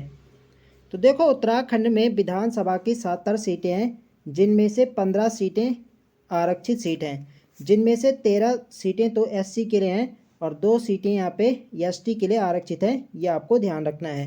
तो यहाँ पे बताने की कौन सी विधानसभा सीट यहाँ पे एससी के लिए आरक्षित नहीं है। तो देखो एससी के लिए कौन सी यहाँ पे आरक्षित नहीं है, तो नानक मत्ता जो है ये तो आपके उधमसिंह नगर में, और ये क्या है? ये आपकी एसटी के लिए आरक्षित है। जो सोमेश्वर है ये आपकी एससी के लिए आरक्षित हो गया। राजपुर वाली जो सीट है ये भी एससी के लिए आरक्षित है, और जो सितारगंज है ये क्या है? रिजर्व सीट नहीं है। तो यहाँ पे यही बताने की एससी के लिए कौन सी आरक्षित नहीं है। तो पहले आपकी एक तो ये वाली नहीं है, और एक आपकी चौथा वाले यहाँ पे नहीं है। तो 1 और 4 इसके यहाँ पे सही आंसर हो जाएगा। तो 1 और 4 आपके जो है यह ऑप्शन सी में, तो सी इस क्वेश्चन का सही आंसर हो जाएगा। अगला प्रश्न यहाँ पे देखेंगे, नैनीताल में स्थित राज्य उच्च न्यायालय देश के कौन से क्रम का उच्च न्यायालय है? तो देखो उत्तराखंड हाईकोर्ट की बात हो रही है कि उत्तराखंड हाईकोर्ट का जब गठन हुआ था तो यह देश का कौन से क्रम का उच्च न्यायालय था? तो यह 20वें क्रम का उच्च न्यायालय था। ऑप्शन बी इसके यहाँ पे सही आंसर है। अगला प्रश्न यहाँ पे देखेंगे, निम्न में से कौन सा कथन सही सुमेलित नहीं है? तो यहाँ पे आप लोग ऑप्शन देख सकते हैं, एससी के लिए सर्वाधिक विधानसभा सीट हरिद्वार जनपद में है। तो बिल्कुल सही कथन है। देखो जो सर्वाधिक विधानसभा सीटें हैं वो आपके हरिद्वार में 11 सीटें। तो यहाँ पे बात हो रही कि एससी के लिए सर्वाधिक विधानसभा सीट, तो एससी के लिए हरिद्वार में यहाँ पे 3 सीटें यहाँ पे आरक्षित सीट हैं एससी के लिए। तो यहाँ एक कथन तो बिल्कुल यहाँ पे सही है। रुद्रप्रयाग तथा चंपावत में एससी के लिए एक भी सीट आरक्षित नहीं है। तो ये कथन भी बिल्कुल सही है। रुद्रप्रयाग और चंपावत में 2-2 विधानसभा सीट है, और यहाँ पे एक भी सीट यहाँ पे क्या आरक्षित नहीं है। राज्य में सर्वाधिक विधानसभा क्षेत्र वाला जनपद देहरादून है। तो ये वाले यहाँ पे गलत हो जाएगा। देखो सर्वाधिक जो विधानसभा क्षेत्र वाला जनपद है वह है हरिद्वार। हरिद्वार में कितने हैं? 11। उसके बाद है देहरादून, देहरादून में 10। राज्य में एसटी के लिए चक्राता व नानकमत्ता सीट आरक्षित है। तो ये कथन भी बिल्कुल सही है। 2 ही सीट हैं उत्तराखंड में एसटी के लिए आरक्षित, एक आपकी चक्राता देहरादून है और एक आपकी नानकमत्ता उधमसिंह नगर है। ये आपको ध्यान रखना है। तो पहला दूसरा और आपका डी वाला यहाँ पे क्या सही है। यहाँ पे बताना था कि कौन से यहाँ पे सही सुमेलित नहीं है। तो सी वाले यहाँ पे सही सुमेलित नहीं है, तो सी इस प्रश्न का सही आंसर हो जाएगा। अगला प्रश्न यहाँ पे देखेंगे, दिए गए जनपदों में से सही युग्म का चयन करें। तो एक तरफ यहाँ पे जनपद है और एक तरफ यहाँ पे तहसील है। बताना कि कौन से यहाँ पे सही सुमेलित नहीं है। तो अल्मोड़ा में 12 तहसीलें बिल्कुल सही है। पिथौरागढ़ में 13 तहसीलें, यह भी सही है। और चमोली में 12 तहसीलें हैं, ये भी बिल्कुल सही है। तो इसका सही आंसर जाएगा ऑप्शन डी, उपयुक्त सभी। तो डी इसके यहाँ पे सही आंसर हो जाएगा। देखो फ्रेंड, जो सर्वाधिक तहसीलें वाला जनपद है वो आपका पिथौरागढ़ है। पिथौरागढ़ में सर्वाधिक तहसीलें 13। यदि विकास खंड की बात करें कि सर्वाधिक विकास खंड किस जनपद में, तो सर्वाधिक विकास खंड है पौड़ी गढ़वाल में। पौड़ी गढ़वाल में 15 विकास खंड है, ये भी आपको ध्यान रखना है। अगला प्रश्न यहाँ पे देखेंगे।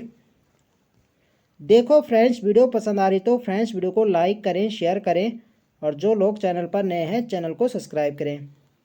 अगला प्रश्न है हमारा, प्रथम लोकसभा चुनाव में राज्य की लोकसभा सीटों पर चुने गए सांसदों को उनके लोकसभा क्षेत्र से सम्मिलित कीजिए। तो यहाँ पे प्रथम लोकसभा चुनाव की बात हो रही है और यहाँ पे बताने की कौन सी सीट से यहाँ पे कौन से यहाँ पे सांसद चुना गया था। तो यहाँ पे हम यहाँ पे देख लेते हैं सूची फर्स्ट और सूची सेकंड को। तो प्रथम विधानसभा में जो पौड़ी लोकसभा सीट से चुने गए थे, ये चुने गए थे भक्त दर्शन। इसका तो यहाँ पे दूसरा हो जाएगा। नैनीताल लोकसभा सीट से चुने गए थे CD पांडे, इसके यहाँ पे तीसरा हो जाएगा। और टिहरी लोकसभा सीट से चुने गए थे कमलेंदु मती शाह, इसके यहाँ पे चौथा हो जाएगा। और अल्मोड़ा लोकसभा सीट से चुने गए थे देवीदत्त पंत, इसके यहाँ पे पहला हो जाएगा। तो सीक्वेंस बन रहा है 2 3 4 1। तो 2 3 4 1, तो 2 3 4 1 है आपके ऑप्शन डी में। तो डी इस प्रश्न का सही आंसर हो जाएगा। अगला प्रश्न यहाँ पे देखेंगे, उत्तराखंड उच्च न्यायालय भवन का निर्माण किनके द्वारा कराया गया। तो उत्तराखंड उच्च न्यायालय भवन का जो निर्माण करवाया गया था, ये करवाया गया था सर सेंटोनी मैकडोनाल्ड के द्वारा। ऑप्शन सी इसके यहाँ पे सही आंसर है। अगला प्रश्न यहाँ पे देखेंगे, निम्न कथनों पर विचार कीजिए। तो कथन एक यहाँ पे है, वर्ष 2004 के चुनाव तक हरिद्वार लोकसभा अनुसूचित जाति के लिए आरक्षित सीट थी। तो बिल्कुल सही है। वर्ष 2004 के चुनाव तक जो हरिद्वार लोकसभा सीट है, ये अनुसूचित जाति के लिए आरक्षित सीट थी। अब वर्तमान में कौन सी वाले है, तो वर्तमान में आपकी अल्मोड़ा वाले। 2006 के परिसीमन के बाद अल्मोड़ा लोकसभा सीट अनुसूचित जाति के लिए आरक्षित की गई है। तो ये कथन भी बिल्कुल सही है। जब 2006 में परिसीमन होता है उसके बाद क्या है, अल्मोड़ा लोकसभा सीट को क्या है, SC के लिए यहाँ पे आरक्षित किया जाता है। बिल्कुल सही कथन है। उससे पहले कौन सी थी, तो उससे पहले थी हरिद्वार। तो दोनों कथन यहाँ पे सही हैं, तो इसका सही आंसर जाएगा सी के साथ। कथन 1 व कथन 2 दोनों यहाँ पे सत्य हैं। सी इसके यहाँ पे सही आंसर हो जाएगा। अगला प्रश्न यहाँ पे देखेंगे, निम्न में से कौन सा कथन सही सुमेलित नहीं है। तो यहाँ पे आप लोग ऑप्शन देख सकते हैं, क्षेत्रफल की दृष्टि से सबसे बड़ी लोकसभा सीट पौड़ी है। तो बिल्कुल सही कथन है, क्षेत्रफल की दृष्टि से सबसे बड़ी लोकसभा सीट पौड़ी है। ये कथन बिल्कुल सही है। क्षेत्रफल की दृष्टि से सबसे छोटी लोकसभा सीट नैनीताल। देखो नैनीताल नहीं बल्कि कौन सी है, हरिद्वार है। मतदाताओं की दृष्टि से सबसे बड़ी लोकसभा सीट हरिद्वार है। तो ये कथन बिल्कुल सही है। मतदाताओं की दृष्टि से सबसे बड़ी लोकसभा सीट कौन सी है, हरिद्वार है। ये कथन भी बिल्कुल सही है। मतदाताओं की दृष्टि से सबसे छोटी लोकसभा सीट पौड़ी है। तो ये बिल्कुल सही है। क्षेत्रफल में तो ये बड़ी है, लेकिन मतदाताओं की दृष्टि से सबसे छोटी लोकसभा सीट पौड़ी है। ये कथन भी बिल्कुल सही है। तो यहाँ पे बताने के सही सुमेलित कौन सा नहीं है, तो ये इसका होगा ऑप्शन बी इस प्रश्न का सही आंसर हो जाएगा। अगला प्रश्न यहाँ पे देखेंगे, उत्तराखंड राज्य को विशेष राज्य का दर्जा कब दिया गया। तो उत्तराखंड राज्य को विशेष राज्य का दर्जा कब दिया गया था, तो ये दिया गया था 1 अप्रैल 2001 को। ऑप्शन सी इसके यहाँ पे सही आंसर है। अगला प्रश्न यहाँ पे देखेंगे, सूची फर्स्ट को सूची सेकंड के साथ सम्मिलित करें। तो यहाँ पे आप लोग ऑप्शन देख सकते हैं, प्रथम महाअधिवक्ता अंतरिम सरकार में। तो उत्तराखंड के जो प्रथम महाअधिवक्ता थे अंतरिम सरकार में, तो ये थी यहाँ पे ललिता प्रसाद नैथानी। तो इसका यहाँ पे होगा तीसरा। देखो यहाँ पे उल्टा यहाँ पे दे रखा है 1 2 3 4। तो ये भी आपको ध्यान रखना है। जब आपको पता होगा जो अब यहाँ पे एग्जाम बन रहे हैं, तो यहाँ पे इस पैटर्न के यहाँ पे बन रहे हैं। तो इसका जो सही होगा ये होगा ऑप्शन तीसरा वाला, ललिता प्रसाद नैथानी। प्रथम महाअधिवक्ता निर्वाचित सरकार। तो निर्वाचित सरकार में जो प्रथम महाअधिवक्ता थे ये थे मेहरबान सिंह। इसका वहाँ पे चौथा यहाँ पे हो जाएगा। प्रथम मुख्यमंत्री अंतरिम सरकार, तो प्रथम मुख्यमंत्री कौन है अंतरिम सरकार में, तो ये थे नित्यानंद स्वामी, इसके यहाँ पे दूसरा हो जाएगा। और प्रथम मुख्यमंत्री निर्वाचित सरकार में कौन थे, तो ये थे नरेंद्र तिवारी। तो इसका सीक्वेंस तो बन रहा है यहाँ पे 3 4 2 1, तो 3 4 2 1 किसमें है, 3 4 2 1, तो 3 4 2 1 है ऑप्शन बी में, बी इसके यहाँ पे सही आंसर हो जाएगा। अगला प्रश्न यहाँ पे देखेंगे, उत्तराखंड में अंतरिम विधानसभा का प्रथम सत्र कब शुरू हुआ। तो उत्तराखंड में अंतरिम विधानसभा का प्रथम सत्र कब शुरू हुआ था, तो ये हुआ था 9 जनवरी 2001 में, ऑप्शन बी इसके यहाँ पे सही आंसर है। अगला प्रश्न यहाँ पे देखेंगे, उत्तराखंड में प्रथम विधानसभा चुनाव कब हुए थे। तो उत्तराखंड में प्रथम विधानसभा चुनाव कब हुए थे, तो ये हुए थे 14 फरवरी 2002 को, ऑप्शन ए इसके यहाँ पे सही आंसर है। अगला प्रश्न यहाँ पे देखेंगे, भारतीय संविधान के निम्नलिखित अनुच्छेदों में से कौन राज्य की विधानसभाओं के निर्वाचन का प्रावधान प्रस्तुत करता है। तो भारतीय संविधान के कौन सा अनुच्छेद विधानसभाओं के निर्वाचन का प्रावधान करता है, तो ये करता है आर्टिकल 170, ऑप्शन ए इसके यहाँ पे सही आंसर है। अगला प्रश्न यहाँ पे देखेंगे, भारत के किसी राज्य की विधानसभा के संदर्भ में निम्नलिखित कथनों पर विचार कीजिए। तो विधानसभा के संदर्भ में यहाँ पे आपको यहाँ पे देखना है, पहला कथन यहाँ पे देखेंगे, वर्ष के प्रथम सत्र के प्रारंभ में राज्यपाल सदन के सदस्यों को संबोधित करता है। तो ये कथन तो बिल्कुल सही है, जब यहाँ पे सत्र प्रारंभ होता है तो राज्यपाल संबोधित करता है, बिल्कुल सही कथन है। जब किसी विशिष्ट विषय पर राज्य विधानमंडल के पास कोई नियम नहीं होता है तो वह लोकसभा के नियमों का पालन करता है। तो ये कथन भी बिल्कुल सही है, जब किसी विशिष्ट विषय पर राज्य विधानमंडल के पास कोई नियम नहीं होता है तो वह लोकसभा के नियमों का पालन करता है, ये कथन भी बिल्कुल सही है। तो इसका सही आंसर जाएगा सी के साथ, 1 और 2 दोनों यहाँ पे क्या है, सही है, सी इसके यहाँ पे सही आंसर हो जाएगा। अगला प्रश्न यहाँ पे देखेंगे, गैरसैंण में द्वितीय विधानसभा भवन का शिलान्यास कब किया गया। तो गैरसैंण में द्वितीय विधानसभा भवन का जो शिलान्यास किया गया था, ये किया गया था 14 जनवरी 2013 को, ऑप्शन सी इसके यहाँ पे सही आंसर है। अगला प्रश्न यहाँ पे देखेंगे, देखो फ्रेंड्स वीडियो पसंद आ रही तो फ्रेंड्स वीडियो को लाइक करें, शेयर करें, और जो लोग चैनल पर नए हैं चैनल को सब्सक्राइब करें। अगला प्रश्न है हमारा, राज्य विधानमंडल की बैठक आयोजित करने के लिए कोरम गणपूर्ति क्या है। तो राज्य विधानमंडल की बैठक आयोजित करने के लिए कोरम या गणपूर्ति क्या होता है, तो यहाँ पे आप लोग ऑप्शन देख सकते हैं, 30 सदस्य या कुल सदस्य का 10वां हिस्सा जो भी कम हो, या सदन की कुल सदस्य का आधा, या सदन की कुल सदस्यता का 1/4, या 10 सदस्य का कुल सदस्य का 10वां हिस्सा जो भी अधिक हो। तो इसका जो सही आंसर है ये है ऑप्शन डी, 10 सदस्य या कुल सदस्य का 10वां हिस्सा जो भी अधिक हो, इस प्रश्न का सही आंसर है। अगला प्रश्न यहाँ पे देखेंगे,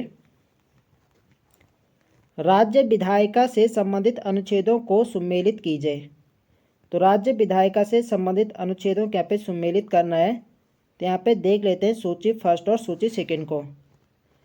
राज्यों में विधायिका का गठन, तो देखो राज्यों में विधायिका का जो गठन किया जाता है, ये किया जाता है किस आर्टिकल के तहत किया जाता है, ये किया जाता है आर्टिकल 168। तो देखो यहाँ पे भी ऑप्शन क्या है, ऊपर नीचे यहाँ पे दे रखे हैं, कहीं 3 है, 1 है, 4 है, 2, इन चीज़ों का आपको ध्यान रखना है। तो राज्यों में विधायिका का जो गठन किया जाता है, ये किया जाता है अनुच्छेद 168 के तहत, इसके यहाँ पे तीसरा हो जाएगा विधानसभा में अध्यक्ष तथा उपाध्यक्ष। तो विधानसभा में अध्यक्ष तथा उपाध्यक्ष का जो गठन किया जाता है, ये किया जाता है अनुच्छेद 178 के तहत, इसके यहाँ पे पहला हो जाएगा सदस्यों के वेतन भत्ते। तो सदस्यों के वेतन भत्ते का जो उल्लेख है ये है आर्टिकल 195, इसके यहाँ पे चौथा हो जाएगा। और धन विधेयक की परिभाषा जो दी गई है, ये दी गई अनुच्छेद 199 में। तो इसका सीक्वेंस क्या बन रहा है, 3 1 4 2, तो 3 1 4 2 यहाँ पे देखना है, 3 1 4 2, तो 3 1 4 2 है ऑप्शन बी में, तो बी इसके यहाँ पे सही आंसर है। अगला प्रश्न यहाँ पे देखेंगे, राज्य विधानसभा निम्न में से किनके निर्वाचन में भाग लेती है। तो यहाँ पे आप लोग ऑप्शन देख सकते हैं बताने की, जो राज्य विधानसभा है किनके निर्वाचन में भाग लेती है। तो राज्य विधानसभा भारत के राष्ट्रपति के निर्वाचन में भाग लेती है, राज्यसभा के सदस्यों के निर्वाचन में भाग लेते हैं और राज्य विधान परिषद के सदस्यों के निर्वाचन में भाग लेती है, और भारत के उपराष्ट्रपति के निर्वाचन में राज्य विधानसभा भाग नहीं लेती है। तो यहाँ पे बताना कि निर्वाचन में भाग लेते हैं वो बताना है। तो पहला तीसरा और चौथा, तो पहला तीसरा चौथा में क्या है, भाग लेते हैं। तो पहला तीसरा चौथा किस में है, यह है ऑप्शन डी में, तो डी इसके यहाँ पे सही आंसर हो जाएगा। अगला प्रश्न यहाँ पे देखेंगे, राज्य की प्रत्येक लोकसभा सीट के अंतर्गत कितने विधानसभा क्षेत्र आते हैं। तो देखो उत्तराखंड में जो विधानसभा की जो सीटें हैं वो है 70 सीटें, ठीक है, और लोकसभा की कितनी सीटें हैं, तो लोकसभा के यहाँ पे 5 सीटें। तो यहाँ पे बताना है कि प्रत्येक लोकसभा सीट के अंतर्गत कितने विधानसभा क्षेत्र आते हैं। तो यानी प्रत्येक के जो आते हैं वो आते हैं 14 यानी 14 पंजे कितना दी, 14 गुणा 5 करें तो 14 पंजे 70, तो 14 सीट यहाँ पे प्रत्येक विधानसभा क्षेत्र के अंतर्गत आते हैं, तो इसका सही आंसर जाएगा बी के साथ। अगला प्रश्न यहाँ पे देखेंगे, कोई विधेयक धन विधेयक है या नहीं, इसका निर्णय राज्य में कौन करता है। तो कोई विधेयक धन विधेयक है या नहीं, इसका निर्णय राज्य में कौन करता है, तो ये करता है विधानसभा का अध्यक्ष, ऑप्शन सी यहाँ पे सही आंसर है। अगला प्रश्न यहाँ पे देखेंगे, राज्य में प्रथम बार राष्ट्रपति शासन कब लगाया गया था। तो राज्य में अभी तक एक बार ही राष्ट्रपति शासन लगा था, वो लगा था 27 मार्च 2016 को, ऑप्शन ए इसके यहाँ पे सही आंसर है। देखो जब भी किसी राज्य में राष्ट्रपति शासन लगता है तो वह किस आर्टिकल के तहत लगता है, तो लगता है भारतीय संविधान के आर्टिकल 356, ये भी आपको ध्यान रखना है, इम्पोर्टेंट रहेगा परीक्षा की दृष्टि से। डायरेक्ट प्रश्न पूछा जाता है कि राष्ट्रपति शासन किस अनुच्छेद के तहत लगता है, तो ये लगता है आर्टिकल 356 के तहत, यह आपको ध्यान रखना है, इम्पोर्टेंट रहेगा परीक्षा की दृष्टि से। अगला प्रश्न यहाँ पे देखेंगे, ट्रांस हिमालय को ग्रेटर हिमालय से अलग करने वाली रेखा है। तो इसका जो सही आंसर है ये option A suture zone. Suture zone जिसे हिंज लाइन भी इसे कहा जाता है, ये ट्रांस हिमालय को ग्रेटर हिमालय से अलग करता है, ये आपको ध्यान रखना है। यदि ग्रेटर हिमालय के अन्य नामों की बात करें, आपको इसके अन्य नाम भी देखने को मिल सकते हैं। तो ग्रेटर हिमालय को महा हिमालय हो गया, उच्च हिमालय, आंतरिक हिमालय या बृहद हिमालय, या इसे हिमाद्री के नाम से भी इसे जाना जाता है, ये आपको ध्यान रखना है। तो देखो यहाँ पे पूछा जाता है कि कौन कौन सी लाइन किसको अलग करती है। यदि यहाँ पे बात करें, पहले यहाँ पे सबसे पहले आता है गंगा का मैदानी भाग, उसके बाद आता है आपका शिवालिक क्षेत्र, उसके बाद आता है मध्य हिमालय, उसके बाद आता है आपका महा हिमालय या ग्रेटर हिमालय, और उसके बाद आता है ट्रांस हिमालय। तो ट्रांस हिमालय और ग्रेटर हिमालय को जो अलग करता है ये करता है सचर जोन या हिंज लाइन, ठीक है। और ग्रेटर हिमालय और मध्य हिमालय को जो अलग करता है ये करता है मेन सेंट्रल थ्रस्ट। और उसके बाद यहाँ पे मध्य हिमालय और शिवालिक हिमालय को जो अलग करने वाली रेखा है वो है मेन बाउंड्री फॉल्ट। और उसके बाद शिवालिक हिमालय और गंगा का मैदानी भाग को जो अलग करता है ये करता है हिमालयन फ्रंटियल फॉल्ट। इसका ये यहाँ पे ये आपको ध्यान रखना है। तो ये सभी बातें आपको ध्यान रखने, कौन कौन सी रेखा किसको अलग करती है। तो शिवालिक हिमालय को गंगा का मैदानी भाग को जो अलग करता है ये करता है हिमालयन फ्रंटियल फॉल्ट, ये आपको ध्यान रखना है, इंपॉर्टेंट रहेगा परीक्षा की दृष्टि से। सबसे ज़्यादा जो एग्जाम में पूछा जाता है ये पूछा जाता है कि ग्रेटर हिमालय या महा हिमालय को लघु हिमालय मध्य हिमालय से कौन सी रेखा अलग करती है, तो ये करते हैं मेन सेंट्रल थ्रस्ट, ये आपको ध्यान रखना है, इंपॉर्टेंट रहेगा परीक्षा की दृष्टि से। तो इस प्रश्न का सही आंसर क्या है, यह ऑप्शन ए। अगला प्रश्न यहाँ पे देखेंगे, उत्तराखंड राज्य के संदर्भ में हिमालय पर्वत श्रेणियों का दक्षिण से उत्तर का क्रम निर्धारित करते हुए उपयुक्त विकल्प चुनें। तो दक्षिण से यहाँ पे उत्तर की और यहाँ पे क्रम लगाना है। तो सबसे पहले क्या आएगा, ये आएगा शिवालिक यानी तीसरा। उसके बाद क्या आता है, उसके बाद आएगा मध्य हिमालय। मध्य हिमालय यहाँ पे पहला आएगा। और उसके बाद आएगा महा हिमालय चौथा, उसके बाद क्या आएगा ट्रांस हिमालय, सबसे उत्तर में रहता है आपका ट्रांस हिमालय यानी दूसरा। तो सीक्वेंस क्या बन रहा है 3 1 4 2। तो 3 1 4 2 किस ऑप्शन में है? यह है ऑप्शन बी में। तो बी इसके यहाँ पे सही आंसर हो जाएगा। अगला प्रश्न यहाँ पे देखेंगे, निम्न कथनों पर विचार करें। तो यहाँ पे आप लोग ऑप्शन देख सकते हैं, राज्य के ट्रांस हिमालय क्षेत्र के अंतर्गत जैस्कर श्रेणी आती है। तो जो जैस्कर श्रेणी आपके ट्रांस हिमालय के अंतर्गत आती है, बिल्कुल सही कथन है। ट्रांस हिमालय का निर्माण अवसादी चट्टानों से मिलकर हुआ है। तो बिल्कुल सही है, जो ट्रांस हिमालय का निर्माण हुआ है वो अवसादी चट्टानों से मिलकर हुआ है, बिल्कुल सही कथन है। हिमालय की सर्वोच्च चोटियाँ ट्रांस हिमालय में स्थित है। तो ये वाले यहाँ पे गलत हो जाएगा। हिमालय की सर्वोच्च चोटियाँ ट्रांस हिमालय में नहीं बल्कि आपके ग्रेटर हिमालय या महा हिमालय में, ये आपको ध्यान रखना है। राज्य के पिथौरागढ़, उत्तरकाशी व चमोली जनपद के कुछ हिस्से ट्रांस हिमालय क्षेत्र में आते हैं, ये कथन भी बिल्कुल सही है। तो यहाँ पे बताना कोड के माध्यम से सही विकल्प का चयन करें। तो सही विकल्प यहाँ पे बताना है। तो पहला सही है, दूसरा सही है और चौथा। तो 1 2 4, तो 1 2 4 ऑप्शन बी में है। तो बी इसके यहाँ पे सही आंसर हो जाएगा। अगला प्रश्न यहाँ पे देखेंगे, उत्तराखंड के माणा, नीति, किंगरी, बिंगरी, लिपुलेख, चोरहोती आदि दर्रे पाए जाते हैं।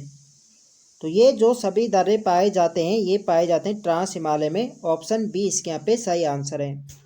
अगला प्रश्न यहाँ पे देखेंगे, ट्रांस हिमालय पर्वत श्रेणी के संदर्भ में निम्नलिखित कथनों का परीक्षण करते हुए सत्य विकल्प का चुनाव कीजिए। तो यहाँ पे सत्य विकल्प के यहाँ पे चुनाव करना है।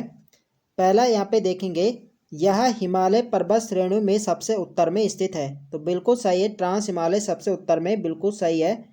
इसका अंतिम उत्थान क्रेटेशियस टर्शियरी काल तक हुआ। तो ये कथन भी बिल्कुल सही है। इसका जो अंतिम उत्थान हुआ था एक क्रेटेशियस टर्शियर काल में हुआ था, बिल्कुल सही है। यह हिमालय की सबसे प्राचीन श्रेणी है। तो ये कथन भी बिल्कुल सही है। यह हिमालय की क्या है? सबसे प्राचीन श्रेणी है, बिल्कुल सही है। यहाँ पर हिमालय की अपेक्षा अधिक वर्षा होती है। तो ये वाले यहाँ पे गलत हो जाएगा। सबसे अधिक वर्षा कहाँ पे होती है? वो होता है आपकी शिवालिक हिमालय में, जिसे बाह्य हिमालय भी कहा जाता है, ये आपको ध्यान रखना है। तो यहाँ पे सत्य विकल्प यहाँ पे चुनाव करना था। तो पहला, दूसरा, तीसरा यहाँ पे सत्य है। तो इसका सही आंसर जाएगा ऑप्शन ए के साथ, 1 2 3। अगला प्रश्न यहाँ पे देखेंगे, नीचे दिए गए युग्मों में असंगत युग्म का चयन करें। तो यहाँ पे असंगत युग्म का यहाँ पे चयन करना है। राज्य की सबसे ऊंची चोटी पूर्वी नंदा देवी है। तो पहला यहाँ पे असंगत है, पूर्वी नंदा देवी नहीं बल्कि क्या है, यहाँ पे पश्चिमी नंदा देवी है। राज्य की सबसे ऊंची चोटी कौन सी है? आपकी जो पश्चिमी वाली नंदा देवी है, जिसकी हाइट है 7817 मीटर। ग्रेटर हिमालय की मूल निवासी भोटिया जनजाति है। तो ये कथन बिल्कुल सही है। जो भोटिया जनजाति है ये ग्रेटर हिमालय की मूल निवासी नहीं माना जाता है, बिल्कुल सही है।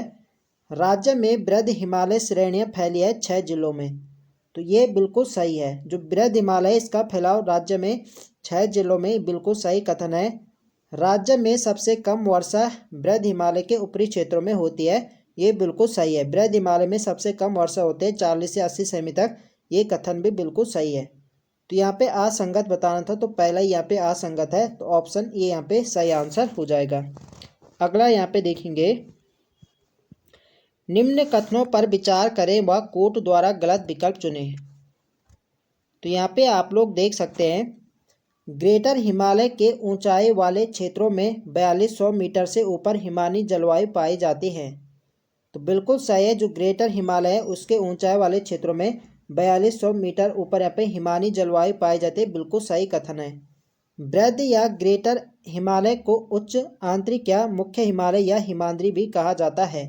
तो मैंने आपको शुरू में ही बता दिया कि ग्रेटर हिमालय के अन्य अन्य नाम है। इसे बृहद हिमालय हो गया, उच्च हिमालय हो गया, आंतरिक या मुख्य या महा हो गया, हिमाद्री आदि नामों से इसे जाना जाता है, बिल्कुल सही है। उत्तराखंड में बृहद हिमालय क्षेत्र की ऊंचाई 4500 से 7817 मीटर तक है। तो बिल्कुल सही है। बृहद हिमालय की जो ऊंचाई है यह 4500 से 7817 मीटर नंदा देवी तक इसकी ऊंचाई है, बिल्कुल सही है। तो यहाँ पे बताना है कि कोर्ट द्वारा यहाँ पे गलत विकल्प का चुनाव करें। तो गलत विकल्प यहाँ पे बताना है। तो यहाँ पे गलत, तो यहाँ पे एक भी नहीं है, तो इसका क्या होगा सही आंसर ऑप्शन डी। इनमें से कोई यहाँ पे गलत नहीं है, तो डी इसके यहाँ पे राइट आंसर हो जाएगा। अगला प्रश्न यहाँ पे देखेंगे, ग्रेटर हिमालय एवं मध्य या लघु हिमालय के बीच पाई जाने वाली रेखा है। तो यहाँ पे ग्रेटर हिमालय और लघु हिमालय, जिसे मध्य लघु हिमालय को क्या कहा जाता है, तो लघु हिमालय को मध्य हिमालय भी कहा जाता है। तो इनके बीच कौन सी रेखा पाई जाती है, तो ऊपर ही मैंने आपको बता दिया था, जो ग्रेटर हिमालय हो गया और मध्य हिमालय या लघु हिमालय, इनके बीच में जो रेखा पाई जाती है वो पाई जाती है main central thrust. Main central thrust इनको अलग करती है, तो इसका सही आंसर है ऑप्शन बी। अगला प्रश्न यहाँ पे देखेंगे, देखो फ्रेंड्स वीडियो पसंद आ रही तो फ्रेंड्स वीडियो को लाइक करें, शेयर करें, और जो लोग चैनल पर नए हैं चैनल को सब्सक्राइब करें। अगला प्रश्न है हमारा, निम्न कथनों पर विचार करें व कोट द्वारा सही विकल्प चुनें। तो यहाँ पे आप लोग ऑप्शन देख सकते हैं, ग्रेटर हिमालय क्षेत्र राज्य के 4 जनपदों में फैला है। ये तो यहाँ पे बिल्कुल गलत है, 4 नहीं बल्कि क्या 6 जनपदों में इसका फैलाव है। फूलों की घाटी वृद्ध हिमालय या उच्च हिमालय क्षेत्रों में अंतर्गत आती है, तो बिल्कुल सही। जो फूलों की घाटी आपके वृद्ध हिमालय उच्च हिमालय के अंतर्गत आती है, बिल्कुल सही है। पश्चिमी नंदा देवी ग्रेटर हिमालय की सर्वोच्च चोटी है, ये भी बिल्कुल सही है। तो यहाँ पे बताना है कि सही विकल्प यहाँ पे बताना है। तो सही विकल्प यहाँ पे कौन कौन से हैं, तो यह है पहला और दूसरा। देखो आपको प्रश्न भी ध्यान से पढ़ना है कि यहाँ पे क्या बताना है, सही बताना है, गलत विकल्प बताना है। कई बार एग्जाम में ऐसी गलतियाँ हमें देखने को मिलती है, तो इस पर यहाँ पे सही विकल्प बताना, तो पहला और दूसरा, सॉरी पहला तो यहाँ पे गलत है, यहाँ पे दूसरा और तीसरा यहाँ पे क्या सही है। तो दूसरा और तीसरा आपका किस में है, बी में, तो बी इसके यहाँ पे सही आंसर हो जाएगा। पहला तो यहाँ पे क्या गलत है, तो दूसरा और तीसरा यहाँ पे क्या बिल्कुल सही है, तो बी इसके यहाँ पे राइट आंसर हो जाएगा। अगला प्रश्न यहाँ पे देखेंगे, महान हिमालय के संदर्भ में निम्नलिखित कथनों में से सत्य कथन का चुनाव करते हुए उपयुक्त विकल्प का चयन करें। तो सत्य कथन यहाँ पे बताना है। तो महान हिमालय के संदर्भ में बताना है, इसकी औसत ऊंचाई लगभग 6000 मीटर है। तो औसत ऊंचाई की बात हो रही है, तो औसत ऊंचाई इसकी लगभग 6000 मीटर है, बिल्कुल सही है। उत्तराखंड की अधिकांश ऊंची चोटियाँ यहाँ पर स्थित नहीं है, तो ये वाले पे गलत हो जाएगा। जो उत्तराखंड के अधिकांश जो ऊंची ऊंची चोटियाँ हैं, जैसे नंदा देवी क्या सबसे ऊंची चोटी है, तो ये आपकी कहाँ पाई जाती है, महान हिमालय में ही पाए जाते हैं, तो ये वाला स्टेटमेंट पे गलत हो जाएगा। प्राकृतिक वनस्पति की दृष्टि से यह क्षेत्र महत्वहीन है, तो ये बिल्कुल यहाँ पे सही है। पशुपालन यहाँ के निवासियों का प्रमुख कार्य है, ये भी बिल्कुल सही है। तो यहाँ पे सत्य कथन बताना था, तो पहला हो गया, तीसरा और चौथा, तो पहला तीसरा चौथा यहाँ पे सही है, तो इसका सही ये जाएगा, ऑप्शन जाएगा पहला तीसरा चौथा। तो पहला तीसरा आपके ऑप्शन सी में, तो सी इसके यहाँ पे राइट आंसर हो जाएगा। अगला प्रश्न यहाँ पे देखेंगे, निम्न कथनों पर विचार कीजिए। तो यहाँ पे आप लोग देख सकते हैं, कथन एक है, हिम रेखा को उस ऊंचाई के रूप में परिभाषित किया जाता है जिसके बाद भूमि स्थायी रूप से बर्फ से ढकी रहती है। तो बिल्कुल सही है, हिम रेखा उसे ही कहेंगे जहाँ पे क्या है, भूमि स्थायी रूप से क्या बर्फ से ढकी रहेगी, बिल्कुल सही कथन है। कथन दूसरा है कि उच्च हिमालय क्षेत्रों में स्थायी हिम रेखा 4000 मीटर की ऊंचाई के ऊपर पाए जाते हैं, तो दूसरा कथन भी बिल्कुल सही है। तो इसका सही आंसर जाएगा ऑप्शन सी के साथ, पहला व दूसरे यहाँ पे क्या सत्य है, तो सी इसके यहाँ पे सही आंसर है। अगला प्रश्न यहाँ पे देखेंगे, राज्य में पाए जाने वाले हिमनद जैसे गंगोत्री, मिलम आदि किस हिमालय क्षेत्र के अंतर्गत आते हैं। तो राज्य में पाए जाने वाले जो हिमनद है, गंगोत्री हिमनद हो गए, मिलम हिमनद हो गए, ये आते हैं आपके मुख्य हिमालय यानी ग्रेटर हिमालय जो है। महा हिमालय हो गया, इसका नाम क्या है, महा हिमालय, आंतरिक हिमालय, मुख्य हिमालय इसे कहा जाता है। और इसके अलावा इसे क्या है, बर्फ से ढका रहता है, इसलिए इसे हिमाद्री नाम से इसे जाना जाता है। तो इसका सही आंसर जाएगा सी के साथ। अगला प्रश्न यहाँ पे देखेंगे, वृद्ध हिमालय के संदर्भ में निम्नलिखित कथनों में से सत्य कथन को पहचानते हुए उपयुक्त विकल्प का चुनाव कीजिए। तो यहाँ पे आप लोग ऑप्शन देख सकते हैं, बताना है कि वृद्ध हिमालय के संदर्भ में यहाँ पे सत्य कथन का क्या है, चुनाव करना है। तो पहला यहाँ पे देखेंगे, प्राचीन ग्रंथों में इसे हिमाद्री नाम से भी संबोधित किया गया। देखो जो आपका ग्रेटर हिमालय हो गया, वृद्ध हिमालय क्या है, सदैव यहाँ पे वर्ष भर क्या बर्फ से ढका रहता है, इसलिए इसे हिमाद्री नाम से भी इसे जाना जाता है। बिल्कुल सही कथन है। उत्तराखंड राज्य की अधिकांश चोटियाँ इसी में अवस्थित है, तो ये कथन भी बिल्कुल सही है। फूलों की घाटी इसी श्रेणी में स्थित है, बिल्कुल सही कथन है। जो फूलों की घाटी है ये बृहद हिमालय का पार्ट है, बिल्कुल सही है। भोटिया लोग बृहद हिमालय के मूल निवासी हैं, ये कथन भी बिल्कुल सही है। तो ये सभी कथन यहाँ पे क्या सत्य हैं, तो इसका सही आंसर क्या जाएगा, ये जाएगा ऑप्शन ए के साथ। पहला, दूसरा, तीसरा यहाँ पे क्या सही है। यहाँ पे देख सकते हो ऑप्शन डी में क्या है, सभी गलत हैं, तो यहाँ पे क्या सभी सत्य है, तो ऑप्शन यहाँ पे सही आंसर जाएगा। कभी कभी जल्दीबाजी में क्या ऐसी गलतियाँ क्या हो जाती हैं। अगला प्रश्न यहाँ पे देखेंगे, यदि एक पर्यटक 5000 मीटर ऊंचाई तक ट्रैकिंग कर रहा है तो वह संभवतः किस प्रकार की जलवायु, वनस्पति और दृश्य परिस्थितियों का सामना करेगा। यदि कोई पर्यटक है और वो क्या है 5000 मीटर ऊंचाई तक क्या है ट्रैकिंग कर रहा है, तो वह संभवतः किस प्रकार की जलवायु, वनस्पति और दृश्य परिस्थितियों का सामना करेगा। क्या वह समशीतोष्ण जलवायु, घने जंगल, या हिमानी जलवायु, हिमरेखा के ऊपर पेड़ नहीं रहेंगे, या शीतोष्ण जलवायु, वर्षा के कारण घास के मैदान, या उपोष्ण जलवायु, घने जंगल। तो इसका जो सही आंसर होगा ये होगा ऑप्शन ए। जो 5000 मीटर ऊंचाई पर क्या होते हैं वहाँ पे पेड़ नहीं होते हैं, और वहाँ पे क्या है हमें हिमानी जलवायु देखने को मिलेगी, और हिमरेखा के क्या है ऊपर है। हिमरेखा कहाँ होते हैं, 4000 मीटर के ऊपर क्या होते हैं, हिमरेखा होती है। तो ऑप्शन बी इसके यहाँ पे सही आंसर हो जाएगा। अगला प्रश्न यहाँ पे देखेंगे, लघु हिमालय किसके मध्य स्थित है। तो लघु हिमालय किसके मध्य है, जिसे लघु हिमालय या इसे क्या बोलते हैं, मध्य हिमालय से कहा जाता है। तो लघु हिमालय जो मध्य हिमालय ये पाया जाता है आपके शिवालिक हिमालय और आपके महान हिमालय, ठीक है। तो शिवालिक और महान हिमालय के बीच होता है आपका मध्य हिमालय, ठीक है। पहले आपका शिवालिक होता है, उसके बाद मध्य हिमालय, उसके बाद आपका महान हिमालय जिसे ग्रेटर हिमालय भी कहा जाता है।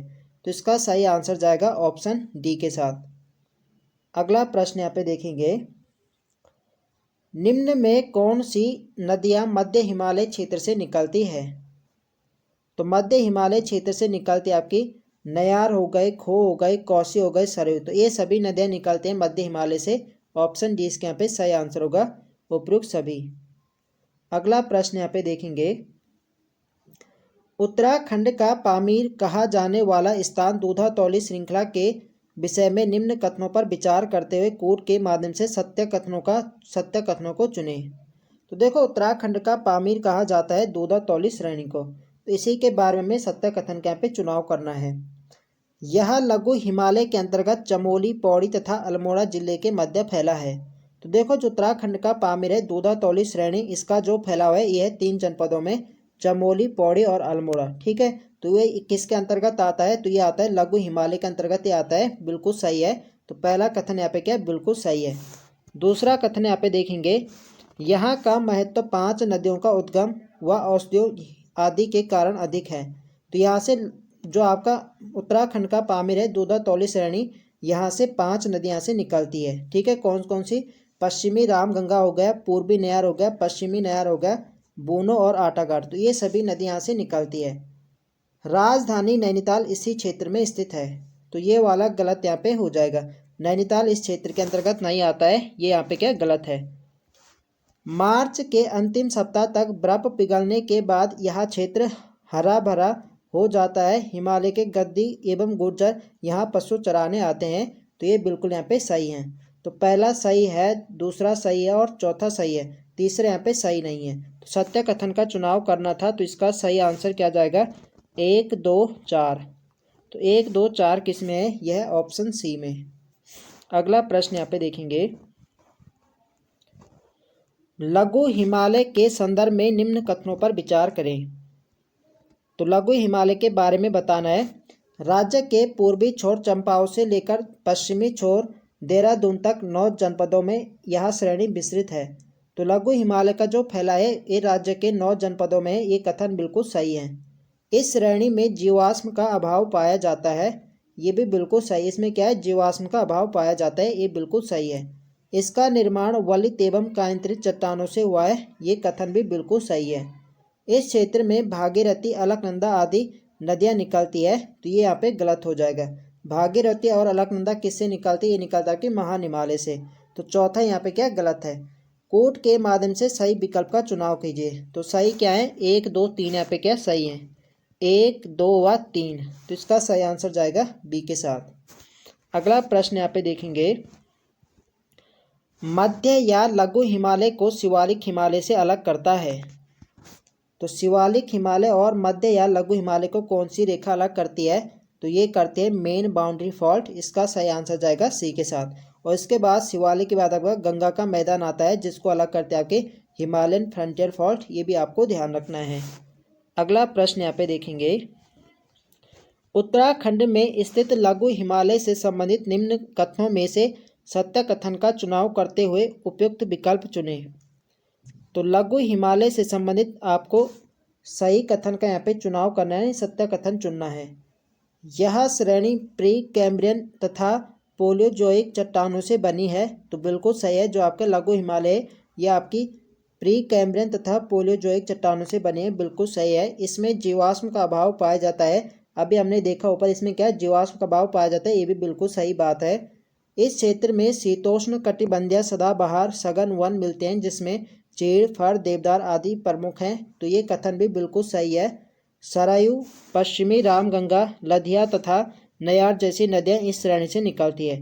तो ये भी बिल्कुल सही है। जो सभी ये सभी नदियाँ ये आपके लघु हिमालय श्रेणी से निकलती है। ये भी बिल्कुल सही है। तो हमें क्या है, यहाँ पे सत्य कथन का क्या हमें चुनाव करना था। तो यहाँ क्या है, सभी यहाँ पे क्या सत्य हैं। तो इसका सही आंसर क्या जाएगा? ये जाएगा ऑप्शन बी। 1 2 3 4 चार यहाँ पे क्या सही है। उत्तराखंड हिमालय के किस भाग में स्थित है? तो इसका जो सही आंसर है ये ऑप्शन है पश्चिम मध्य हिमालय। तो उत्तराखंड हिमालय के पश्चिम मध्य हिमालय में स्थित है। ऑप्शन ए इसके यहाँ पे सही आंसर है। अगला प्रश्न यहाँ पे देखेंगे, निम्न कथनों पर विचार कीजिए। तो पहला कथन यहाँ पे देखेंगे, दोधा तौली श्रृंखला राज्य के मध्य हिमालय क्षेत्र के अंतर्गत आती है, जो अल्मोड़ा, चमोली, पौड़ी जिलों में फैली हुई है। तो बिल्कुल सही है। पहला कथन यहाँ पे बिल्कुल सही है। जो दोधा तौली श्रृंखला है, जिसे उत्तराखंड का पामीर कहा जाता है, ये मध्य हिमालय जिसे लघु हिमालय कहा जाता है, इस क्षेत्र के अंतर्गत आता है। और दोधा तौली श्रृंखला का जो फैलाव है यह है 3 जनपदों में, अल्मोड़ा, चमोली और पौड़ी। ये आपको ध्यान रखना है। दूसरा कथन है, दोधा तौली क्षेत्र के आसपास कोदिया बगड़ में वीर चंद्र सिंह गढ़वाली जी का समाधि स्थल है, जहां प्रतिवर्ष 12 जून को मेला लगता है। ये कथन भी बिल्कुल सही है। तो इसका जो सही आंसर जाएगा ये जाएगा सी के साथ। पहला व दूसरा कथन यहाँ पे सत्य है, तो सी इसके यहाँ पे सही आंसर हो जाएगा। अगला प्रश्न यहाँ पे देखेंगे, निम्न में से कौन सा कथन सही सुमेलित नहीं है? तो यहाँ पे आप लोग ऑप्शन देख सकते हैं। मध्य हिमालय के पर्वतीय ढालों पर पाए जाने वाले घास के छोटे छोटे मैदान बुग्याल कहलाते हैं। तो बिल्कुल सही है। जो मध्य हिमालय के पर्वतीय ढालों पर घास के मैदान पाए जाते हैं, इन्हें बुग्याल या पयार इन्हें कहा जाता है। बिल्कुल सही कथन है। बुग्याल वृक्ष पंक्ति टिम्बर लाइन व हिम रेखा के बीच उगते हैं। तो ये कथन भी बिल्कुल सही है। बुग्याल के पशु चारकों को अनवाल, पालसी, गद्दी, गुर्जर, लुआड़िया व बकरवाल कहा जाता है। तो ये कथन भी बिल्कुल सही है। बुग्यालों में उपोष्ण जलवायु पाई जाती है। देखो, बुग्यालों में उपोष्ण जलवायु नहीं बल्कि एल्पाइन जलवायु यहाँ पे पाई जाती है। ये आपको ध्यान रखना है। तो चौथा कथन यहाँ पे क्या गलत है। तो यहाँ पे बताना था कि कौन सा यहाँ पे सही नहीं है। तो यहाँ पे डी वाले यहाँ पे सही नहीं है। तो ऑप्शन डी इसके यहाँ पे सही आंसर हो जाएगा। अगला प्रश्न यहाँ पे देखेंगे, टिम्बर लाइन किसे कहा जाता है? देखो, जो टिम्बर लाइन कहा जाता है ये कहा जाता है वह रेखा जहाँ तक वृक्ष प्राकृतिक रूप से उग सकते हैं। तो इसे ही टिम्बर लाइन कहा जाता है। टिम्बर लाइन के ऊपर क्या पे बुग्याल हमें देखने को मिलते हैं। ये आपको ध्यान रखना है।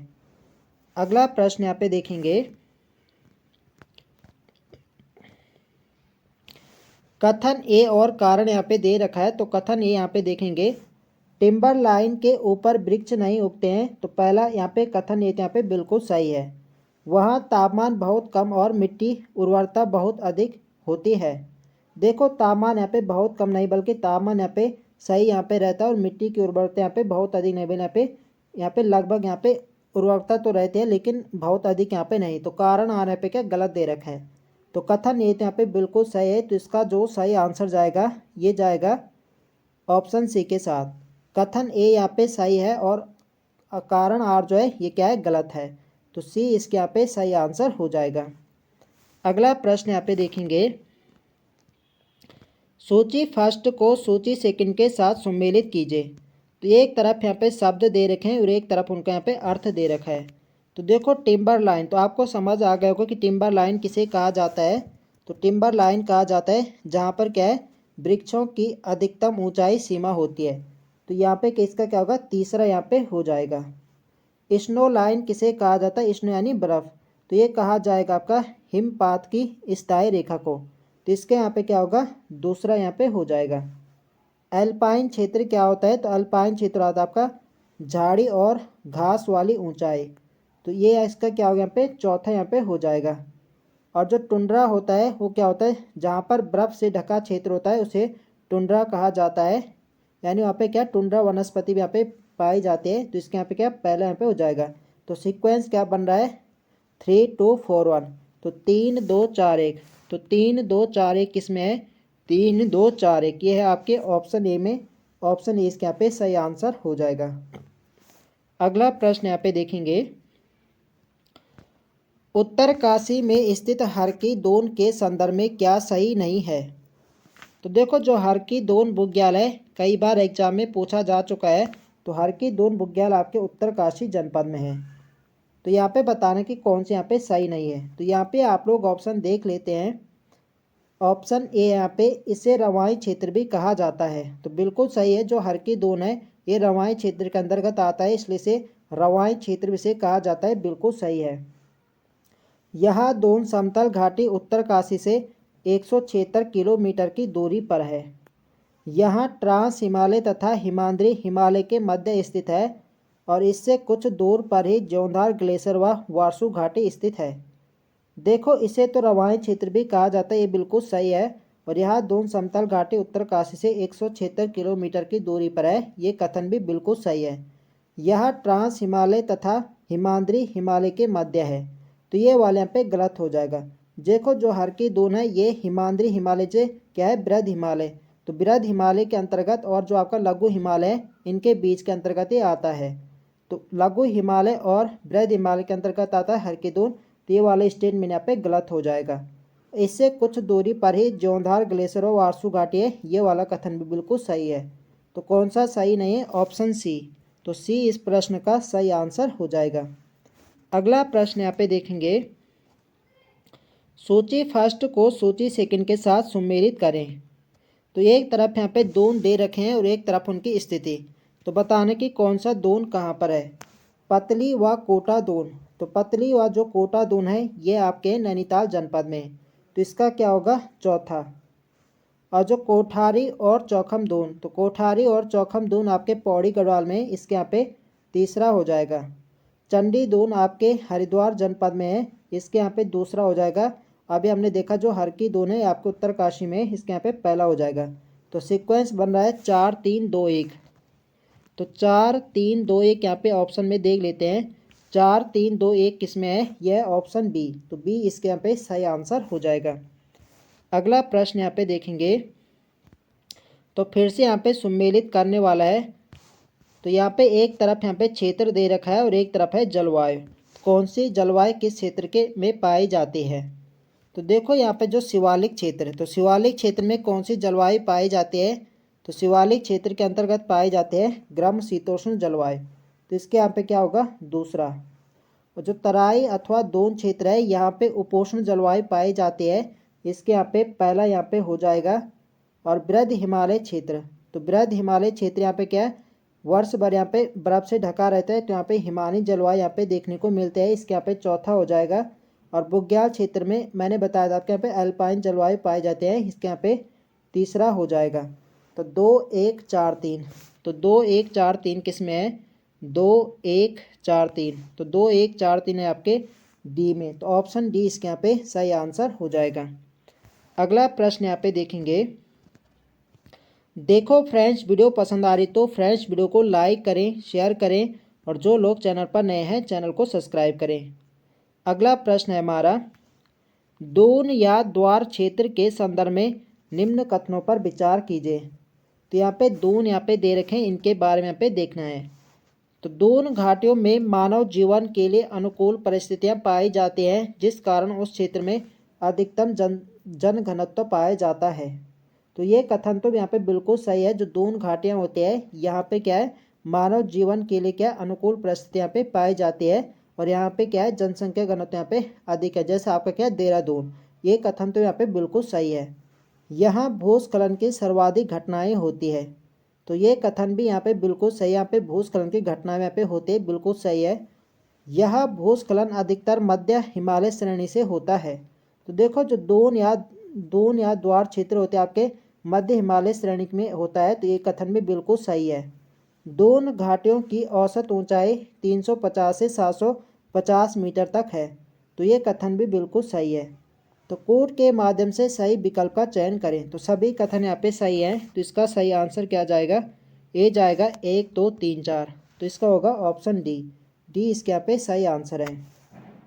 अगला प्रश्न यहाँ पे देखेंगे, इम्पोर्टेंट बात यहाँ से आपको क्या रखनी है, पूछा जाता है हाइट पूछी जाती है कि दून या द्वार घाटियों की ऊंचाई कितनी होती है। तो ये 350 से 750 मीटर, ये यहाँ पे आपको ध्यान रखना है। अगला प्रश्न यहाँ पे देखेंगे,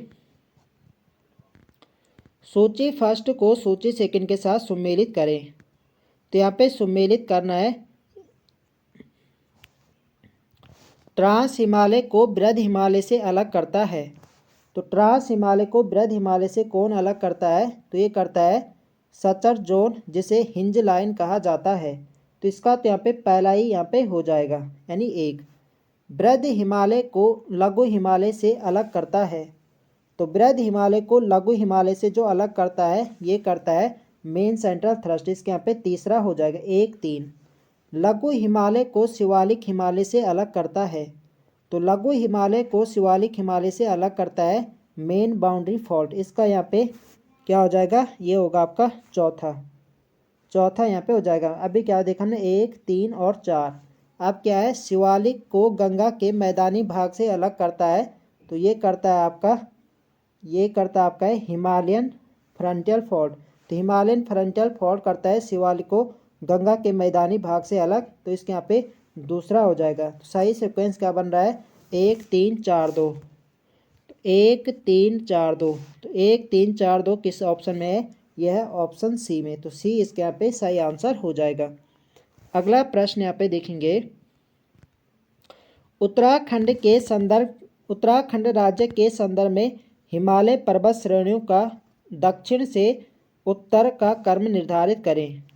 तो हिमालय पर्वत श्रेणियों के यहाँ से दक्षिण से उत्तर का क्रम यहाँ पे निर्धारित करना है।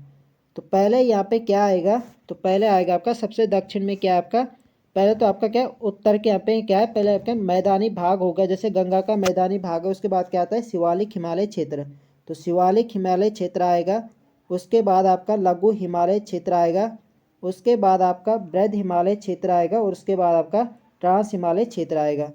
तो शिवालिक आपके किस में, 1, पहले यहाँ पे 1 आएगा। उसके बाद आपका 1 4, उसके बाद आपका 2 आएगा, उसके बाद आपका 3 आएगा। तो 1 4 2 3। तो 1 4 2 3 ये आपके किस में, ऑप्शन ए में। पहला आपका शिवालिक हिमालय आएगा, यानी उत्तर से दक्षिण क्रम लगाना है। तो सबसे नीचे आपका शिवालिक आएगा। उसके बाद आपका लघु या मध्य हिमालय आएगा, यानी चौथा आएगा। उसके बाद आपका बृहद हिमालय दूसरा आएगा। उसके बाद आपका ट्रांस हिमालय आएगा तीसरा। ये इसका सीक्वेंस बन रहा है। अगला प्रश्न यहाँ पे देखेंगे, शिवालिक क्षेत्र को निम्न में से क्या कहा जाता है। तो शिवालिक हिमालय क्षेत्र को क्या कहा जाता है, तो शिवालिक हिमालय क्षेत्र को बाय हिमालय और हिमालय का पाद नाम से भी जाना जाता है। तो इसका सही आंसर क्या होगा, ये होगा ऑप्शन सी, ये और बी दोनों। और शिवालिक क्षेत्र का प्राचीन नाम क्या है, तो इसका प्राचीन नाम है मैनाक पर्वत। ये भी आपको ध्यान रखना है, इम्पोर्टेंट रहेगा परीक्षा की दृष्टि से। अगला प्रश्न यहाँ पे देखेंगे, सूची फर्स्ट को सूची सेकंड के साथ सम्मिलित कीजिए। तो एक तरफ यहाँ पे श्रेणी दे रखी है और एक तरफ उनकी औसत ऊंचाई। देखो कौन सा हिमालय किस हाइट तक पाया जाता है। तो यहाँ पे है जैसे पहला यहाँ पे आंतरिक या मुख्य हिमालय। तो आंतरिक और जो मुख्य हिमालय इसकी जो हाइट है आपकी यह है 4500 मीटर से 7817 मीटर नंदा देवी तक इसकी ऊंचाई पाई जाती है। तो इसके यहाँ पे दूसरा हो जाएगा। लघु या मध्य हिमालय। तो लघु या मध्य हिमालय जो पाया जाता है ये आपका है 1200 से 4500 मीटर, इसके यहाँ पे तीसरा हो जाएगा। दोन या द्वार क्षेत्र इसका जो मैंने आपको बताया था 350 से 750 मीटर, इसके यहाँ पे चौथा हो जाएगा। और जो बाह्य हिमालय क्षेत्र है यानी जिसे शिवालिक हिमालय क्षेत्र कहा जाता है ये पाया जाता है आपका 700 से 1200 मीटर, इसके यहाँ पे पहला हो जाएगा। तो सीक्वेंस क्या बन रहा है 2 3 4 1। तो 2 3 4 1, 2 3 4 1 ऑप्शन ए में है। तो ऑप्शन यहाँ पे सही आंसर हो जाएगा। अगला प्रश्न यहाँ पे देखेंगे, निम्न कथनों पर विचार करें। तो यहाँ पे आप लोग ऑप्शन देख सकते हैं, फूलों की घाटी शिवालिक हिमालय क्षेत्र में स्थित है। तो देखो फूलों की घाटी शिवालिक नहीं बल्कि आपके बृहद हिमालय जिसे महा हिमालय कहा जाता है इस क्षेत्र के अंतर्गत आते हैं। पहला यहाँ पे गलत हो जाएगा। नंदा देवी पूर्वी उत्तराखंड राज्य की सर्वोच्च चोटी है, ये भी यहाँ पे गलत हो जाए। नंदा देवी पूर्वी नहीं बल्कि नंदा देवी पश्चिमी वाली जो है ये राज्य की क्या है सर्वोच्च ऊंची चोटी है, ये भी यहाँ पे गलत हो जाएगा। उत्तराखंड राज्य दो देशों के साथ सीमा साझा करता है। तो बिल्कुल सही है, उत्तराखंड दो देशों के साथ सीमा साझा करता है, नेपाल और चाइना के साथ। एक कथन बिल्कुल सही है। उत्तराखंड नेपाल देश के साथ सर्वाधिक अंतर्राष्ट्रीय सीमा साझा करता है, ये यहाँ पे गलत हो जाएगा। नेपाल के साथ नहीं बल्कि सर्वाधिक जो सीमा बनाता है उत्तराखंड ये बनाता है चाइना के साथ, ये आपको ध्यान रखना है। कूट द्वारा गलत विकल्प का चयन करें।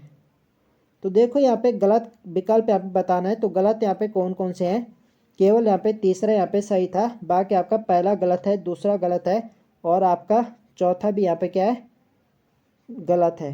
तो यहाँ पे क्या है ये भी गलत है, ये भी गलत है और ये भी क्या है गलत है, केवल तीसरा यहाँ पे सही था। तो यहाँ पे बताने कि गलत विकल्प कौन सा है। तो 1 2 4, तो 1 2 4 यहाँ पे क्या गलत है। तो इसका सही आंसर क्या जाएगा, ये जाएगा आपका ऑप्शन ए के साथ। पहला दूसरा चौथा क्या है गलत है। अगला प्रश्न यहाँ पे देखेंगे, शिवालिक क्षेत्र के संदर्भ में सही नहीं है, निम्न में से कौन सा कथन। तो यहाँ पे बताने कि कौन सा कथन यहाँ पे शिवालिक हिमालय के बारे में पे सही नहीं है। तो शिवालिक श्रेणी का प्राचीन नाम मैनाक पर्वत है, तो बिल्कुल सही है। मैंने आपको बताया था जो शिवालिक श्रेणी है इसका प्राचीन नाम क्या है मैनाक पर्वत है। इसके अलावा इसे बाह्य हिमालय हिमालय के पाद के नाम से भी जाना जाता है, यह आपको ध्यान रखना है। शिवालिक श्रेणी राज्य के 7 जनपदों में फैली है, ये भी बिल्कुल सही है। शिवालिक श्रेणी में जीवाश्म का अभाव पाया जाता है, अभाव नहीं बल्कि यहाँ पे क्या जीवाश्म यहाँ पे पाया जाता है।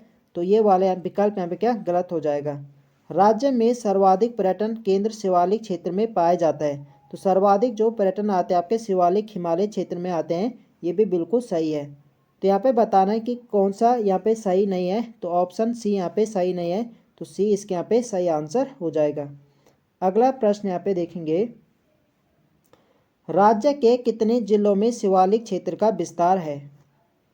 तो राज्य के 7 जनपदों में शिवालिक क्षेत्र का विस्तार है, ऑप्शन ए इसके यहाँ पे सही आंसर है। अगला प्रश्न यहाँ पे देखेंगे, उत्तराखंड में स्थिति हिमालय की शिवालिक पर्वत श्रेणी के विषय में सत्य कथन का चुनाव कीजिए। तो यहाँ पे सत्य कथन का चुनाव यहाँ पे करना है शिवालिक श्रेणी के बारे में। यह हिमालय का दक्षिणतम पर्वत श्रेणी है, तो बिल्कुल सही, हिमालय श्रेणी का सबसे दक्षिणतम है और सबसे जवान जो पर्वत है यानी सबसे नवीनतम जो श्रेणी है आपकी शिवालिक श्रेणी, ये बिल्कुल सही है। इसकी उत्पत्ति मायोसीन से निम्न प्लायोसीन में हुई, तो ये भी यहाँ पे बिल्कुल सही है। प्राचीन काल में यह मैनाक नाम से जाना जाता है, तो इसका प्राचीन नाम क्या है मैनाक है, ये भी बिल्कुल सही है। उत्तराखंड का अधिकांश पर्यटन क्षेत्र शिवालिक श्रेणी में स्थित है, ये भी बिल्कुल सही, यानी 4 यहाँ पे सही है। तो यहाँ पे क्या बताते हैं, यहाँ पे सत्य कथन का चुनाव करना है, तो सभी यहाँ पे सत्य है। तो इसका सही आंसर क्या जाएगा 1 2 3 4, ऑप्शन इसके यहाँ पे सही आंसर हो जाएगा। अगला प्रश्न यहाँ पे देखेंगे, हिमालय की किस श्रेणी का प्राचीन नाम मैनाक मिलता है। तो अभी हमने देखा जो शिवालिक श्रेणी है इसका प्राचीन नाम क्या था, मैनाक। तो इसका सही आंसर क्या जाएगा, ऑप्शन सी शिवालिक हिमालय। अगला प्रश्न यहाँ पे देखेंगे, नैनीताल में पाए जाने वाले अनेक ताल जैसे सात ताल, भीमताल, नौकुचिया ताल आदि किस हिमालय क्षेत्र के अंतर्गत आते हैं। तो इसका जो सही आंसर है ये ऑप्शन बी लघु हिमालय। नैनीताल में जो ताल हैं आपके, जैसे सात ताल हो गया, भीमताल हो गया, नौकुचिया ताल, ये आपके लघु हिमालय के अंतर्गत आते हैं, ये आपको ध्यान रखना है। अगला प्रश्न यहाँ पे देखेंगे, निम्न कथनों पर विचार कीजिए। तो पहला कथन यहाँ पे देखेंगे, मैदानी भूमि का वह क्षेत्र जहाँ तक बाढ़ का पानी नहीं पहुँच पाता है उसे बांगर या पुरानी जलोढ़ कहा जाता है। तो बिल्कुल सही है, जहाँ तक बाढ़ का पानी नहीं पहुँचता है उसे बांगर या पुरानी जलोढ़ कहा जाता है, बिल्कुल सही है। और वह क्षेत्र जहाँ प्रतिवर्ष बाढ़ का पानी पहुँच जाता है उसे खादर या नई जलोढ़ कहा जाता है, ये कथन बिल्कुल सही है। तो आपको खादर और बांगर ये भी एग्जाम में देखने को मिलता है। तो जहाँ तक बाढ़ का पानी पहुँच जाता है उसे खादर कहा जाता है, और जहाँ तक बाढ़ का पानी नहीं पहुँचता है उसे बांगर कहा जाता है। तो दोनों कथन यहाँ पे क्या सत्य है। तो इसका सही आंसर जाएगा सी के साथ, पहला व दूसरा कथन यहाँ पे सत्य है। अगला प्रश्न यहाँ पे देखेंगे, तो आज के लिए यहाँ पे इतने प्रश्न हैं। तो आई होप आप सभी को वीडियो पसंद आए। तो फ्रेंड्स वीडियो को लाइक करें, आपका एक लाइक ही हमें मोटिवेट करता है नेक्स्ट वीडियो को बनाने के लिए। तो चैनल पर नए हैं तो चैनल को आप लोग सब्सक्राइब भी कर लीजिए। तो मिलते हैं नेक्स्ट वीडियो में, तब तक के लिए जय हिंद दोस्तों।